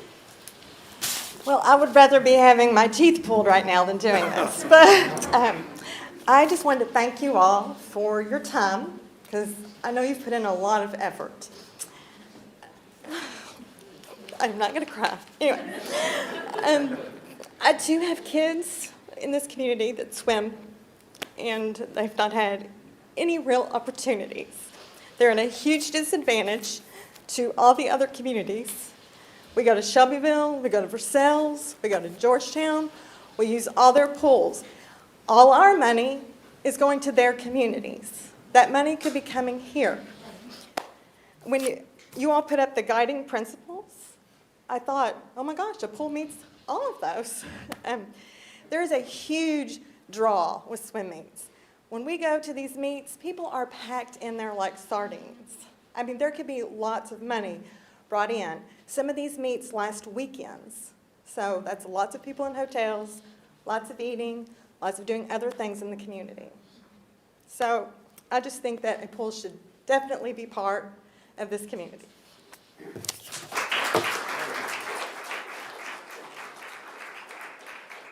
Thank you, Ginger. Steve Pruitt.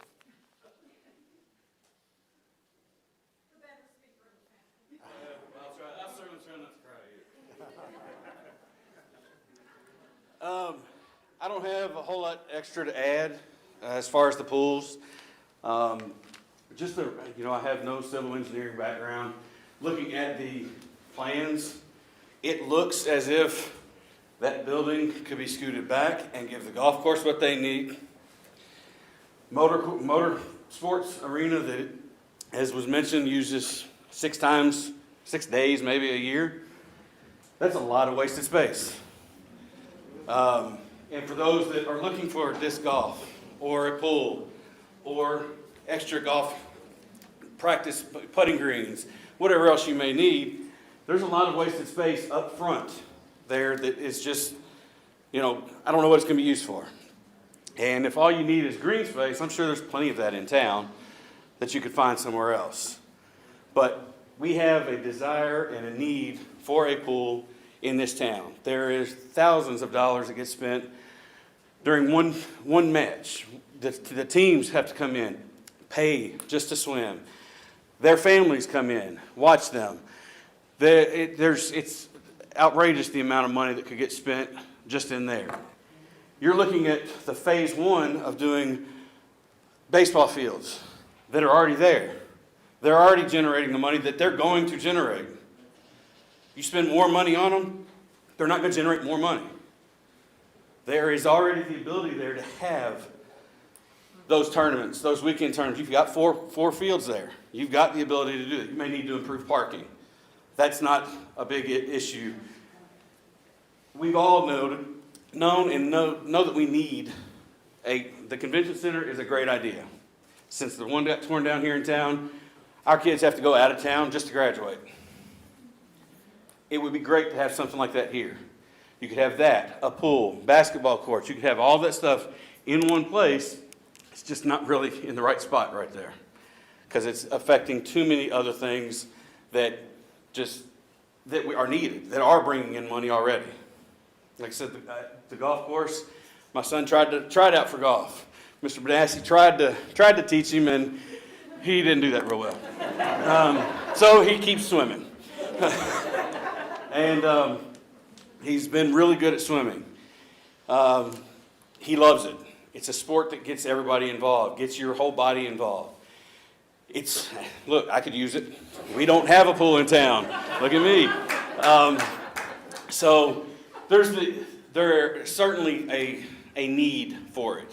And I know everybody knows that we've got it. I know it's a desire of the town, of the city, of the county, because it was the #1 voted thing that they said they wanted a pool. They wanted an indoor swimming facility. It's nowhere on here.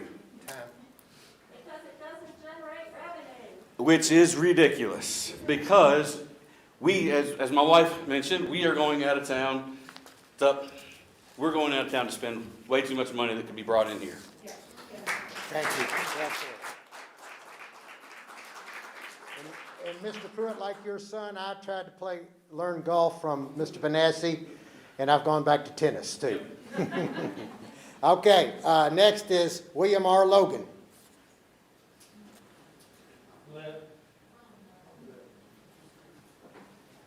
In other words, Bob. I'm going to try to keep it short and sweet. Number one, I agree that we need a pool. Why don't we work with the YMCA and get it rebuilt and incorporate the ability to have pool tournaments at the pool, and that way we don't have a duplication of effort. I can't understand why the YMCA is not even here represented at all, because They're from Lexington. They said that their swimmers can go to Lexington. They're not concerned about building a pool. I know, but under the Frankfurt YMCA now follows under the Lexington umbrella. Right, so they Right. don't care about building. I know. But the next thing is how much of the city of Frankfurt is going to input into this effort? They're going to benefit from it also. Is this going to be exclusively a county effort? County taxes? Although the city and the people in the city do pay county taxes, but what input is we going to get from the city? Traffic. I live in Silver Lake. What's going to happen to the traffic, or how it's going to be handled to get the traffic in and out of here when we have these tournaments with hundreds of people down to across from Silver Lake and Indian Hills? Somebody needs to consider that. Was a traffic study done? How are you going to handle it? No. It's going to expand the highways. You're going to have to install a light probably out there in front of the park and all that kind of stuff. That needs to be considered. That's an additional expense. And golf, brother, you better keep the golf going, or my wife is going to have some heads really quick. Am I right? You know her, don't you? Carla Tiller. Yep, she knows. So you better keep the golf up and about, or there's going to be a lot of disgruntled people in this community. Thank you. Thank you, Bob. Charles Smith.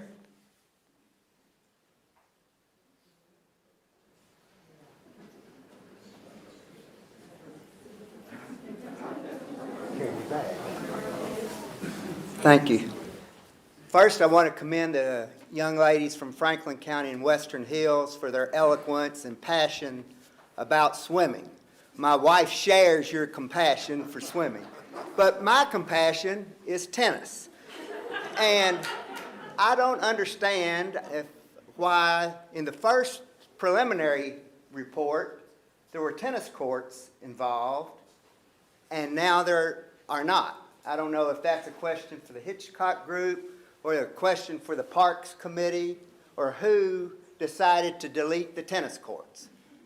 But that's my question. The Parks Committee, by a vote of 2-1, decided to eliminate the tennis courts.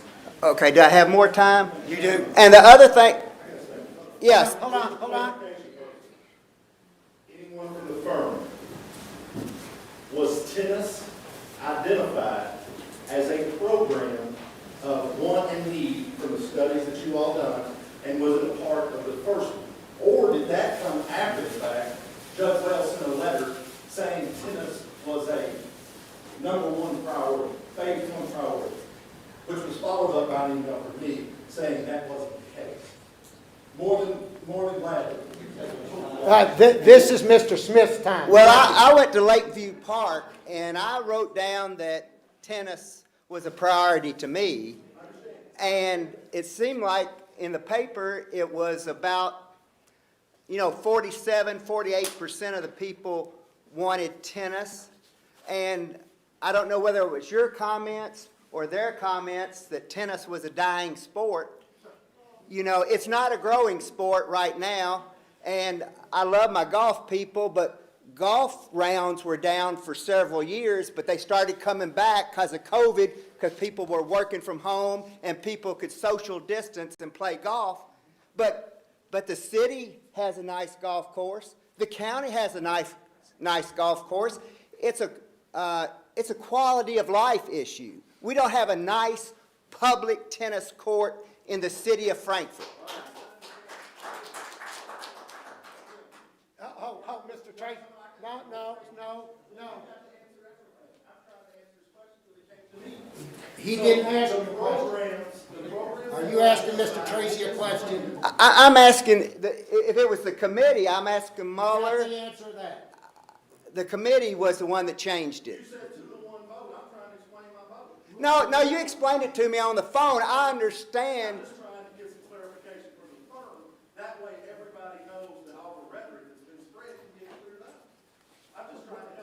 This is a public hearing, so let's let the public speak, Mr. Tracy. Thank you. But I would reiterate what Katie Hadden said. Every public course in Frankfort is terrible.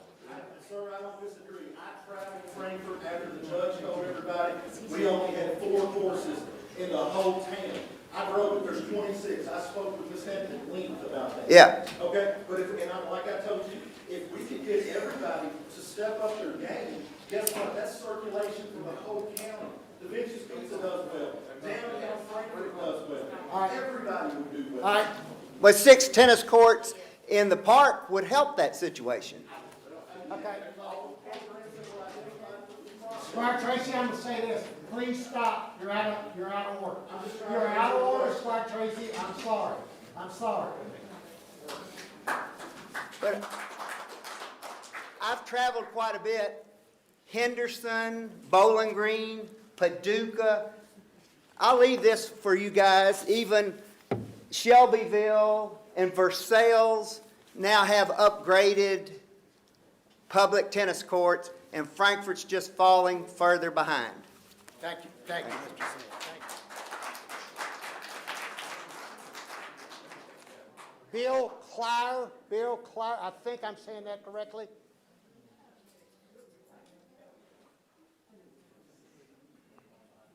Yes, there you are. Okay, thank you.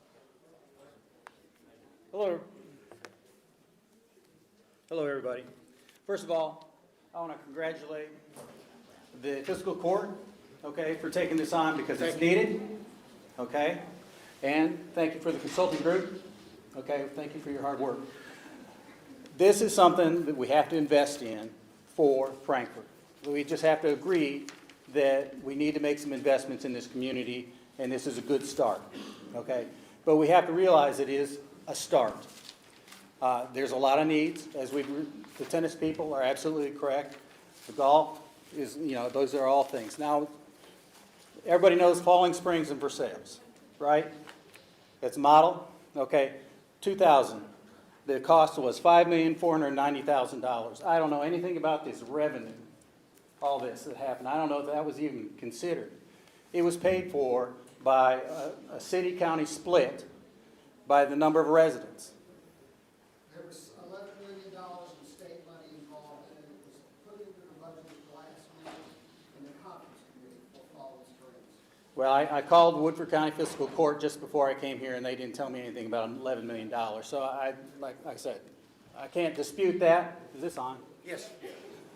I can't dispute that, but that's not what I was told by the fiscal court in Woodford County. That's okay. All right. So, at any rate,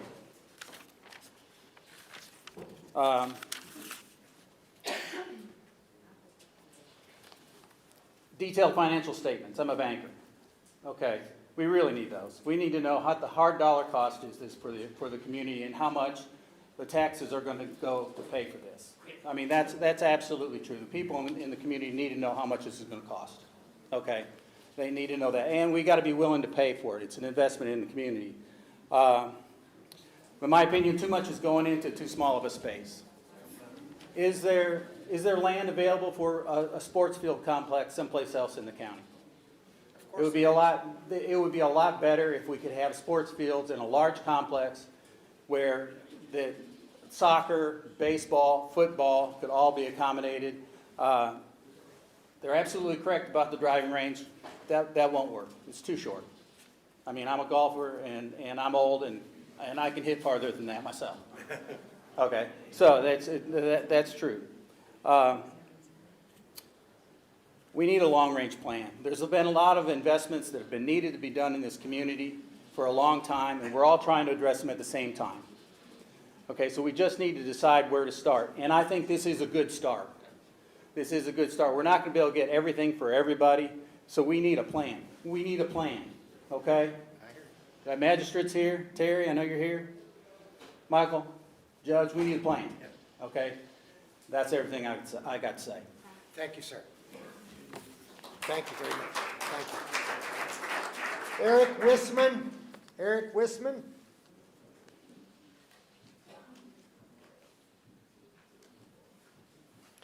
If anybody wants to give their time up, we're okay with that if you want to. But keep going if you don't, please. Thank you, Judge. I just want everyone to give our two students a round of applause for coming and participating tonight. That's who we're building things for, right? On my time as city commissioner, one of the main priorities I had to come in was to start a comprehensive park plan for our community, right? And I don't say that to take credit, but I went to the county and asked all the magistrates to join us. And one of the evidence things tonight we're seeing is that we're still in silos and still disjointed. We have three sides of this park that adjoin the city, and yet we have no reference to what the recently adopted city parks plan is doing. I'd like to ask the fiscal court maybe to expand upon what I know has informed this plan and talk and give the community more information about what's informing this plan, because there are other components of our parks in other parts of the city and the county that are going to meet the demand. I think a lot of that is missing in our conversations tonight, and I encourage all of you all, rather than making your comments to this great panel who are using their skills, you have a couple of people that are informing and making the decisions about what's being presented. So make your comments to the elected officials. We need to stop working in these silos and start developing this entirety of this county. And I hope this is just a phase one to look at what's going to come as an entirely comprehensive county park plan where we can build other facilities. We have the Elkhorn Creek within 500 yards of this facility, and we have no mention about access, and I know that came up many times. And what I think is the most important thing is that what I brought to you all when I initially talked to you, we have to have an indoor sporting aquatic facility in this park. This is where, this is the only location in the city that it makes sense. The largest area development in our county is on this this east end of the county towards Fayette, towards Scott County, which will be patrons to our facilities and makes sense to build this. I think we need to explore some other options. I hope the fiscal court will delay adopting this indefinitely for the time period and have more input and have more components, because we have other options to us. We can have a public-private partnership that can build an indoor aquatic facility, manage it, run it at no upfront cost to the fiscal court, to the taxpayers, and develop what we want, which can be built 10 stories high if it needs to and on a smaller footprint. So I think we have a great opportunity here. For the first time, I'm proud in our city and our county's history that we have comprehensive plans for our park systems for the very first time that has a lot of public input. So we're on a trajectory to the right path, and I compliment you all and everyone for taking that effort and going into this, but we still have a lot of work to do and a lot of bugs to work out before we finalize these plans. So I hope that we have more time and the public engage more in the process.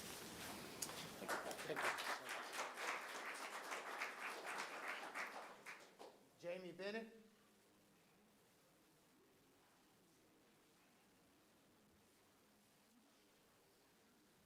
It won't be about golf or swim, I promise.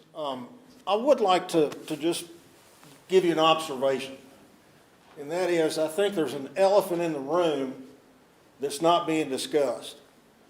All these things are great here. We do need an indoor pool. We do need tennis courts. But what makes Frankfort unique right now, at least in my opinion, is people are already coming here. Buffalo Trace had 340,000 visitors last year. I don't know that they're going to come for a welcome pavilion or a splash pad. There's some great minds in this room, collectively. Not all of us, but collectively. Let's figure out, how can we make people want to be here overnight? If this is it, I'm all for it. If it's not, we need to figure out what is. Thank you, Jamie. Mr. Bode Boris? Miss, I'm sorry, I apologize. I apologize, I'm so sorry. Good evening, everybody. My name is Bode Boris, longtime Frankfortonian. I love sports. You know, I've done every sport out there. You know, I've even tried that Frisbee. But I just want to say, I mean, at this point, you know, I was in Hawaii for 3 years and worked there, and I just got back. And, you know, what I came here to say was more of, I want select soccer back here. But then after hearing everybody else, I want a pool. I mean, when I lived in Anderson County, you know, my stepdaughter, she swam, 2 of them did. We had to bring them up here to Frankfort or Falling Springs. I mean, Frankfort is the capital. And I've coached select soccer, I've coached at high school, I coached in middle school. And I've traveled all over, not only here in the state, but across the regions to play all these sports, or actually coach these sports. And the fact is that we don't have the infrastructure, and we're leaning toward you guys and the city. And we all need to be here together, like the gentleman just said, working together to get to this point. I'll pay for taxes. I'll pay a certain amount of taxes for whatever. And I feel like you guys will too. I think E-Town had a great model with their sports complex. I think that was probably maybe 10, 15 years ago, where they hiked up the taxes for restaurants and hotels. And I think that's something that you guys are doing. But we're 10 years behind them. We need to get up to speed. And so, you know, if all of us work together and we are paying part of that 2% tax or 1.5% increase for sales tax on these items as well, but then the visitors are coming, you know, we're going to make that. I mean, it is successful over there. Why can't we do it here? And this may not be, I mean, it's a small area here, so we can't squeeze everything in here, you know, but we also have infrastructure for tennis courts already. Why can't we rehabilitate those? I mean, I work in the transportation, you know, I work for federal highways, I work for the roads. With all this big bill money coming, you know, there's not necessary for this, but I'm just saying there's money out there and we got to tap into those things if we work together. And so therefore, I mean, I commend you guys, and you know, you guys have done a good job laying this out, but I mean, hearing what people are saying, we're not matching up. It's just like the infrastructure for the roads. You know, we're talking about traffic. You're talking maybe right now we have maybe 1,000 ADTs on that little road on Stedmantown Lane. But when you have people coming in there, you know, every weekend for tournaments, you're talking maybe, I don't know, maybe 10,000 people. And we don't have turning lanes. And then you talk about a headache. And you talk about maybe the crashes. You know, it's a big thing that we're looking at. And so I just appreciate your all's work, but I want your all's leadership, you know, to move us forward, okay? And then work with the other folks in the room right now to help out. Thank you. All right, thank you. Thank you very much.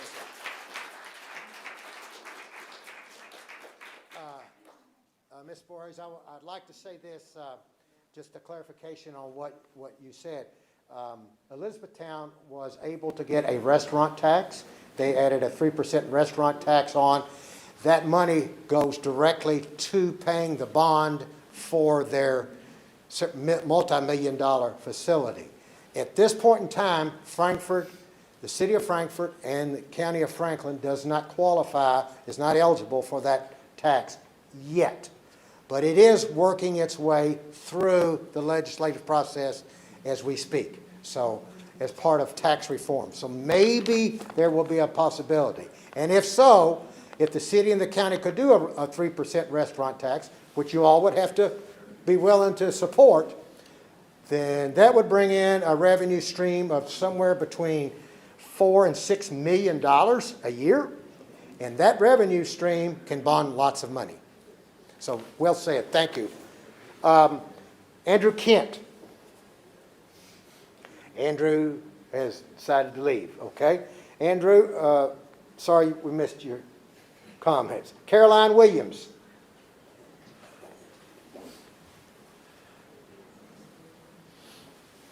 Thank you.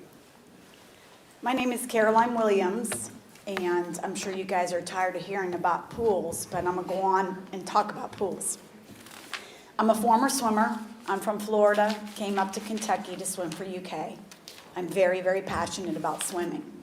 I'm very proud of my girls for standing up and giving their opinion about swimming. Everybody heard you. Thank you for doing that. I'm shocked that we don't have an indoor pool in Frankfort. This is the capital. I'm shocked. We used K-State for a long time. It wasn't reliable.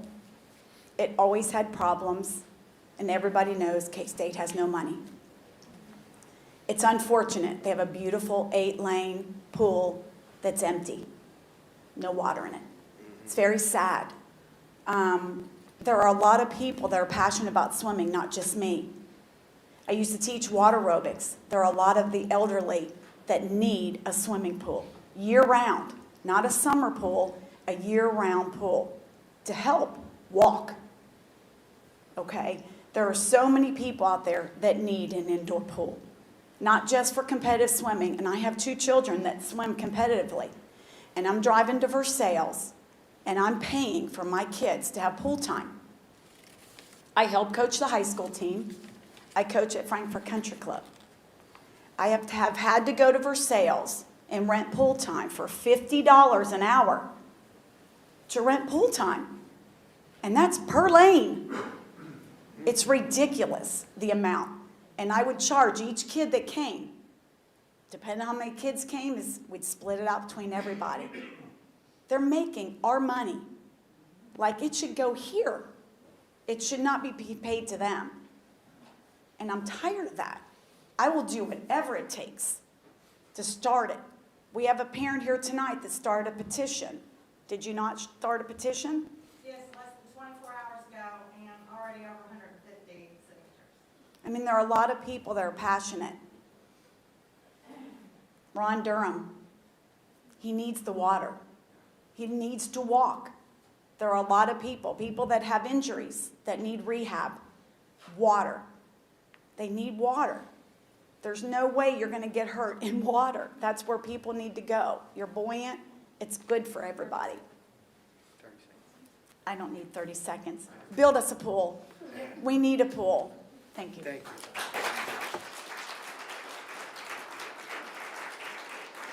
you. Thank you very much. And Ron, it's good to see you. Good to see you, brother. Michael Brighter.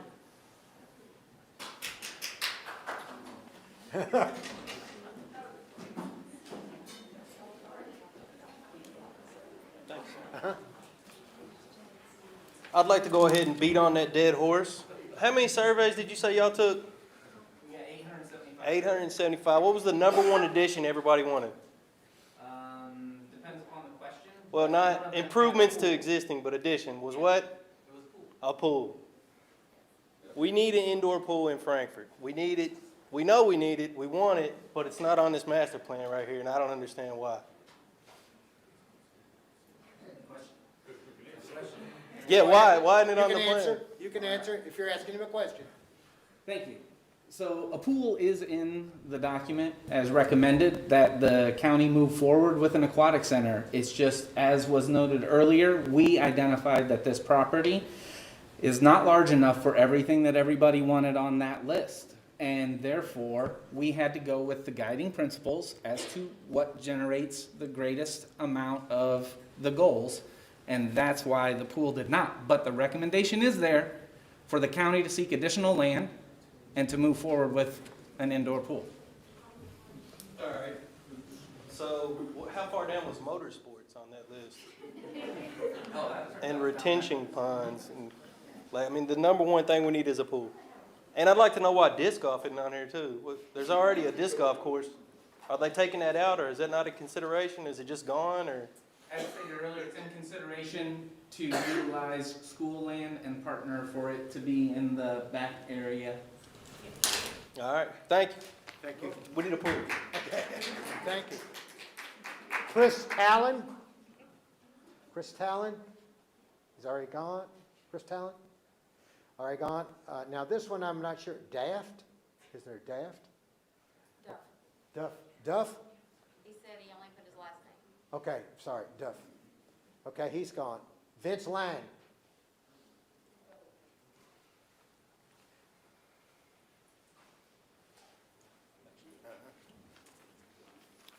I'd like to thank Michael and Scotty and the judge and the consultants for the work you've done on the project. It's extensive, it's taken a lot of work, and seems like the themes tonight are disappointment.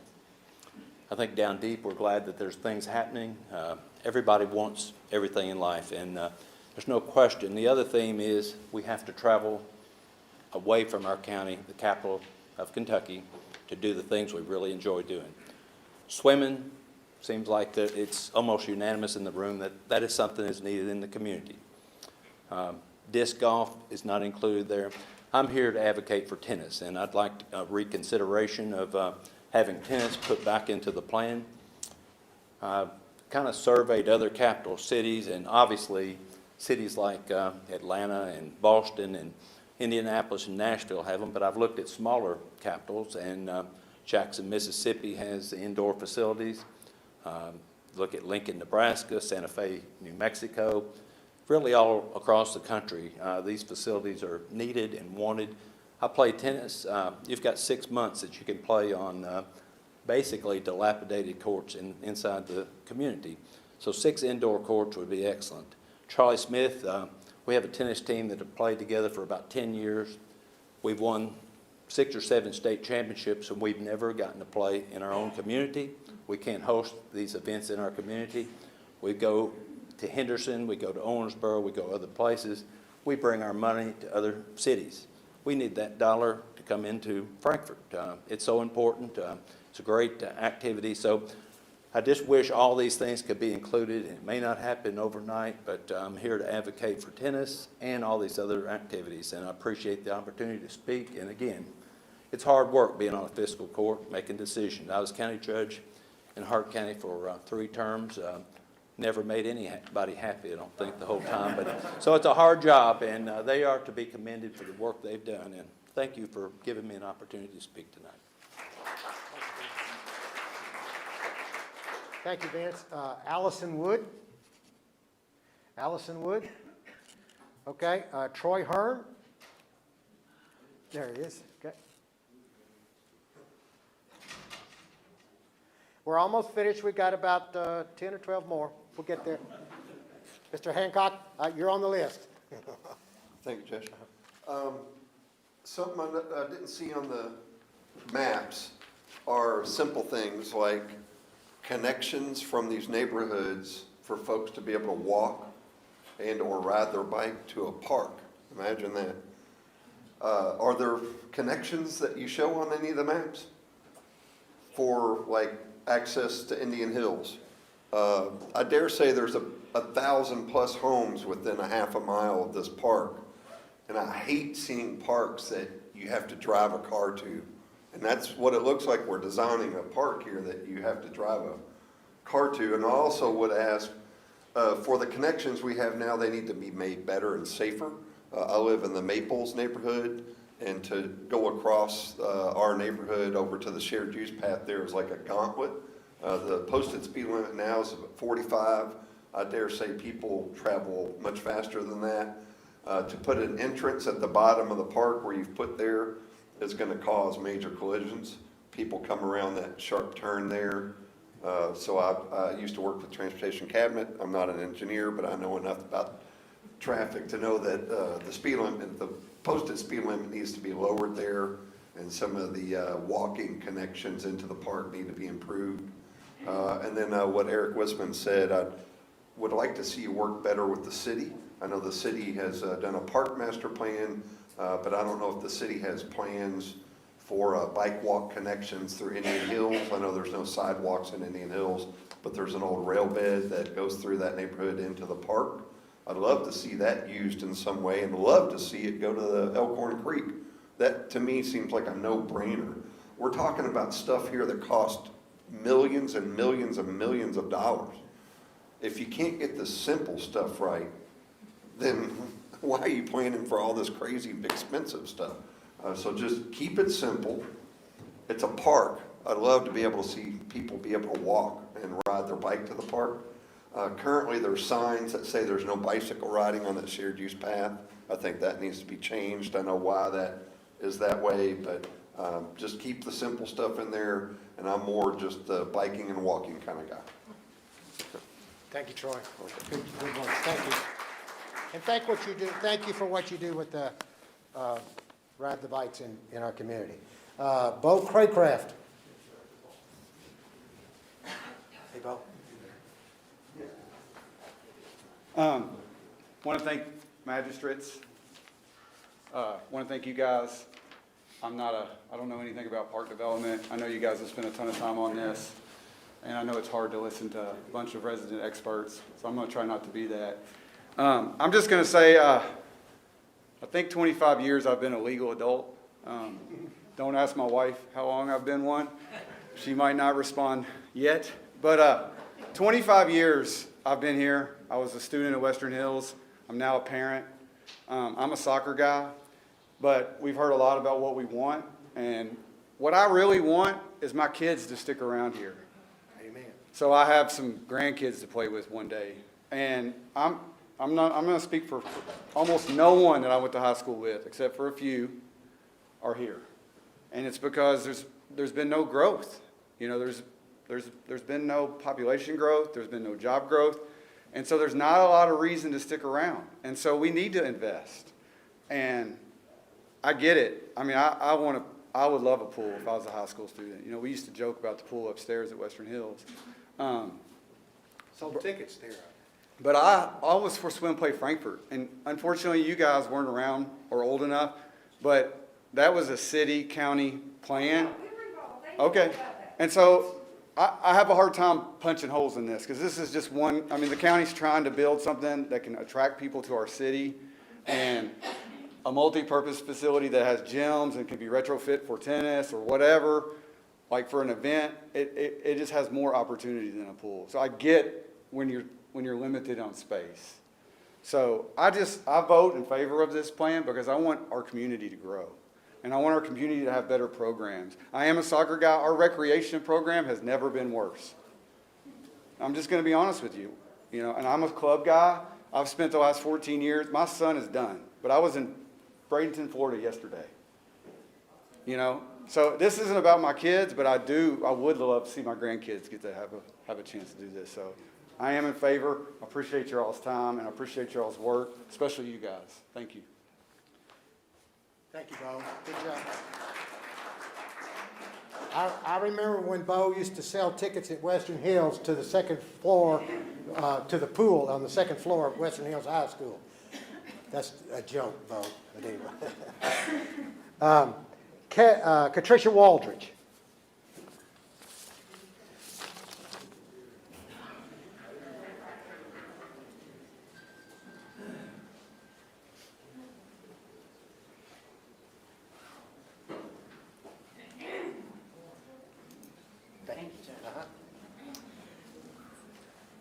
I will have to say, and I'll just be honest, as a city official, we do, as officials, sometimes get in front of ourselves and we forget. Some of us forget that you guys are why we're here, and your tax dollars is why we do what we do. Yes, do we need a pool? We do.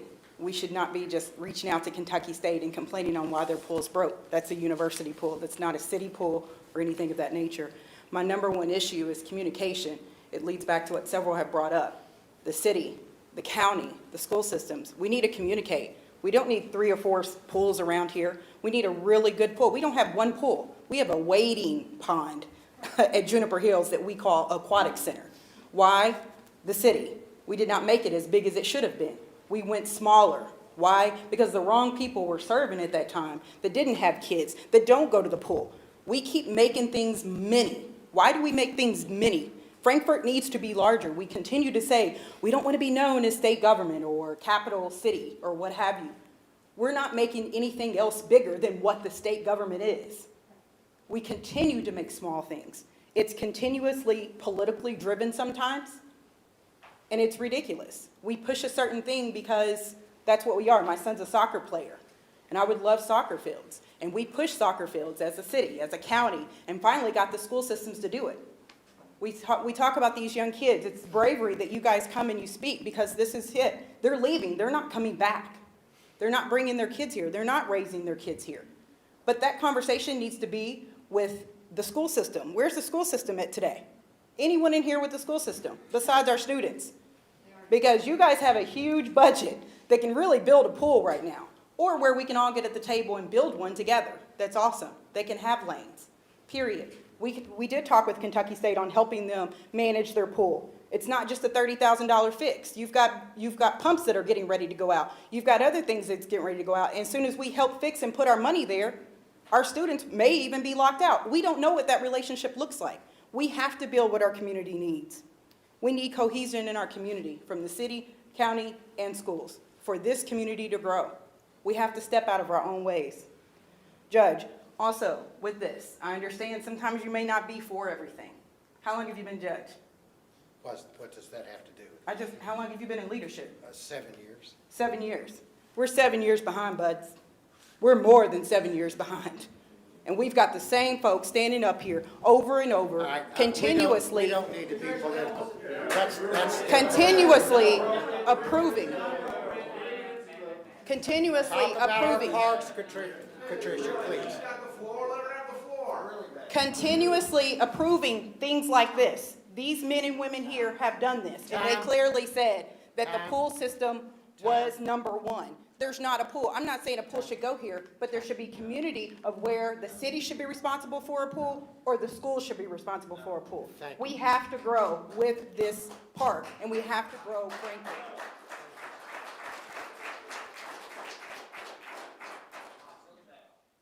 All right, Kevin Hall.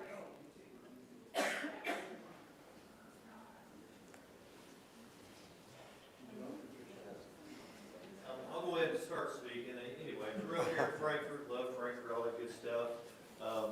Won't take my 3 minutes. From what I've heard, I don't want to rehash. I thank everybody for what they've done and things like that. A couple things. We do need I live in Versailles, and I know how many people come up there and use those facilities. It's a great facility. I would love to see Frankfurt emulate that. It would be nice. To me, an aquatic indoor pool should be the top priority. Even though I didn't really come here to do that, I came to really, I'm the coach of Franklin County. I love golf. We have multiple state champions and teams here. It's a huge part of the community. This plan that I see just really just kills it. 15 bays, when you have 40 golfers out there just ain't gonna get it.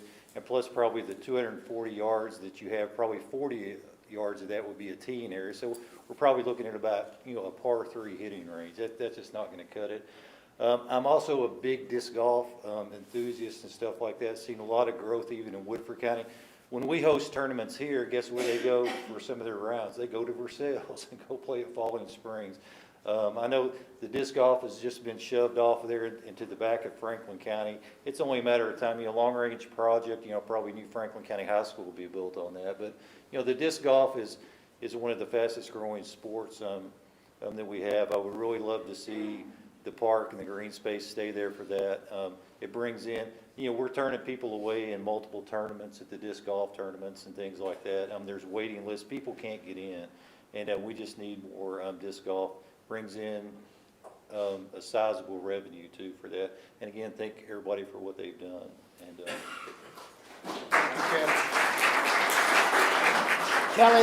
Kelly Caldwell.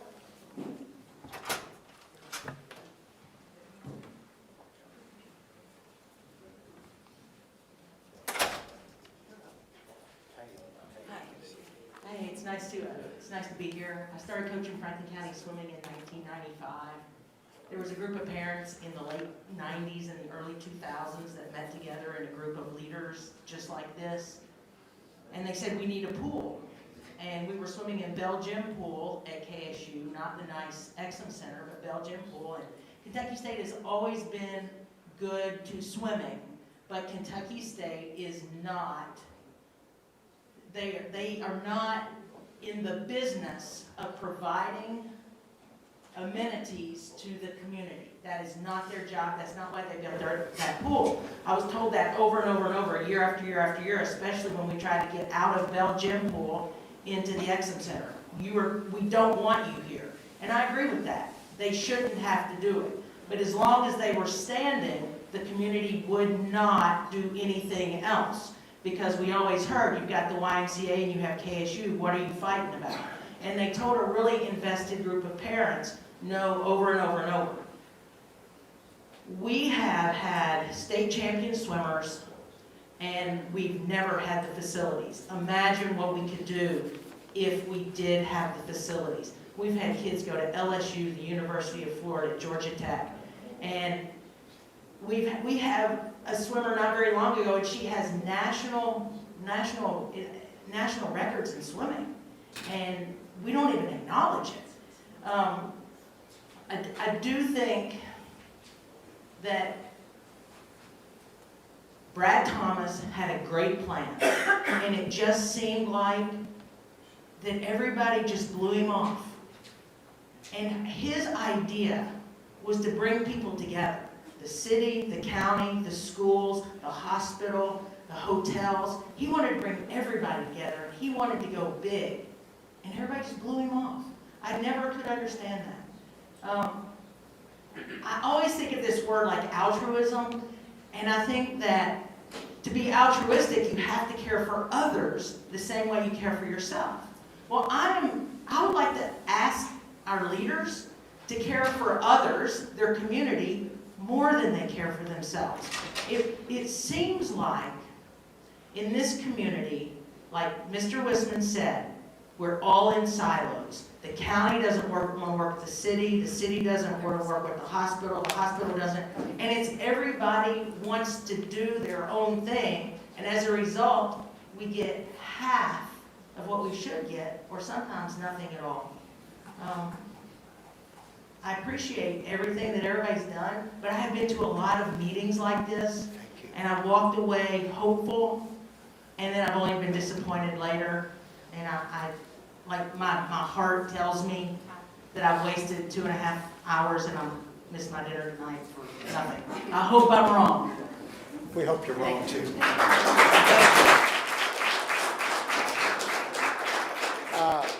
Brad King, I think it's King. I'm not sure. Brad King? Kemp? Brad, somebody. Somebody named Brad? Okay. Patty Cross?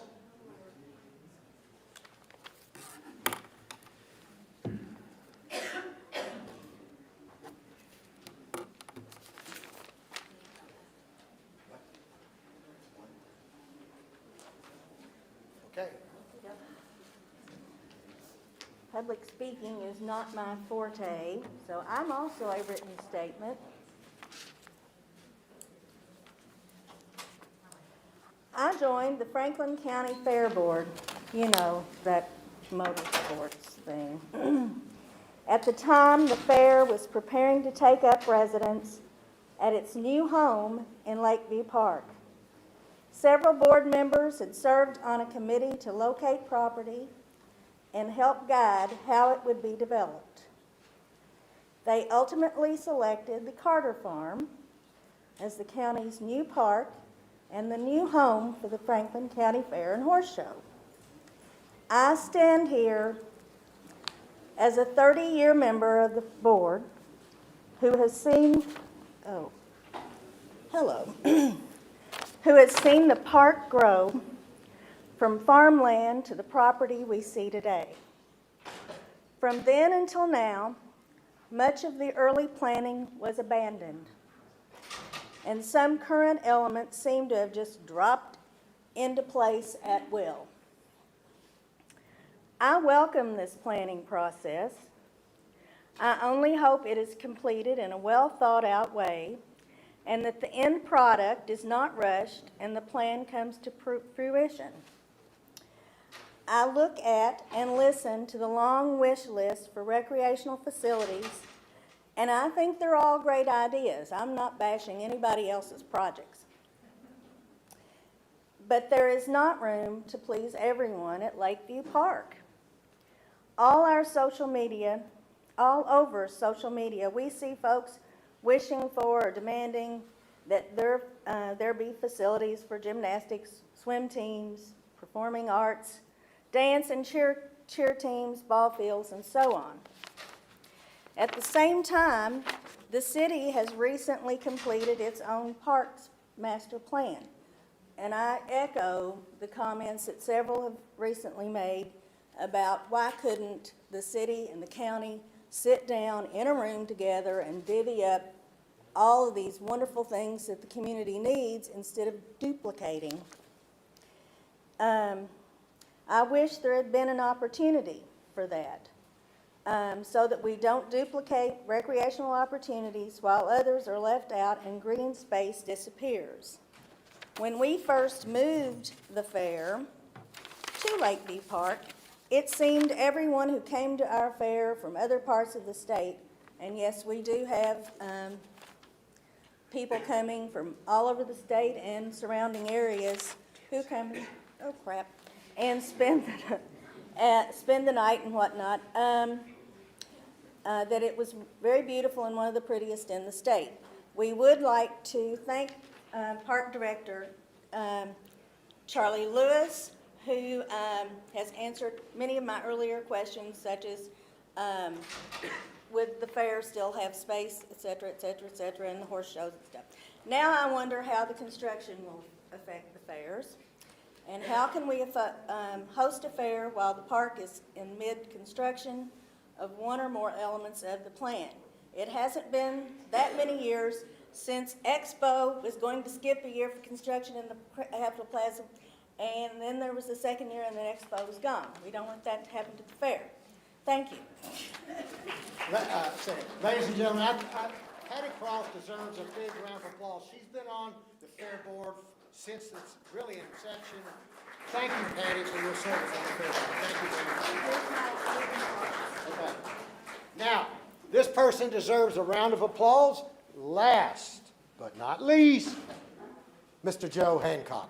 Thank you, Joe. Give him a round of applause for waiting here all this time. Thank you, Joe.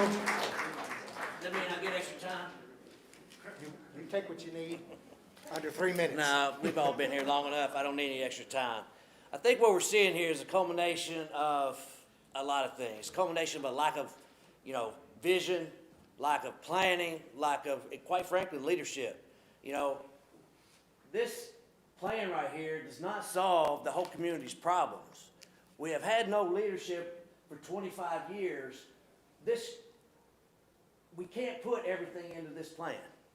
We're not going to solve all the problems with this one plan. We're not going to be able to build we need pools, we need tennis courts, we need more golf, we need athletic facilities, we need all this thing as a community, because we haven't done anything in this community for 25 years. We haven't built anything in 25 years. As the swim coach said, back in 1995, we were talking about building something to swim in.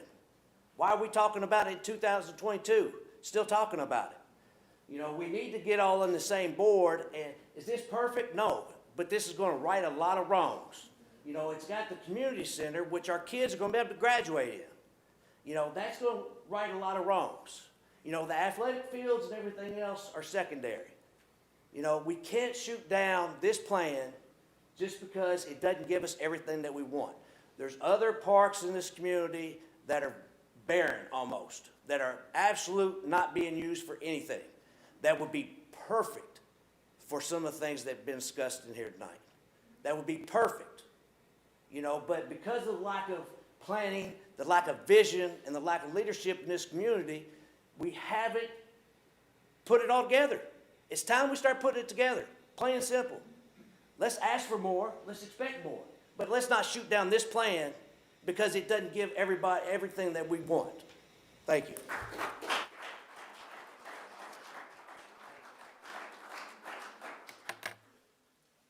All right. First, thank you, Hitchcock Group. Appreciate everything you've done. You've heard the community speak tonight. Thank you for your listening, and we'll be back in touch. Most importantly, thank you. Your voices are what is important here. This was an opportunity for you to speak. Thanks, everybody. I'm proud of how you all behaved on the inside here anyway. Thanks, everybody. Thank you, Franklin County.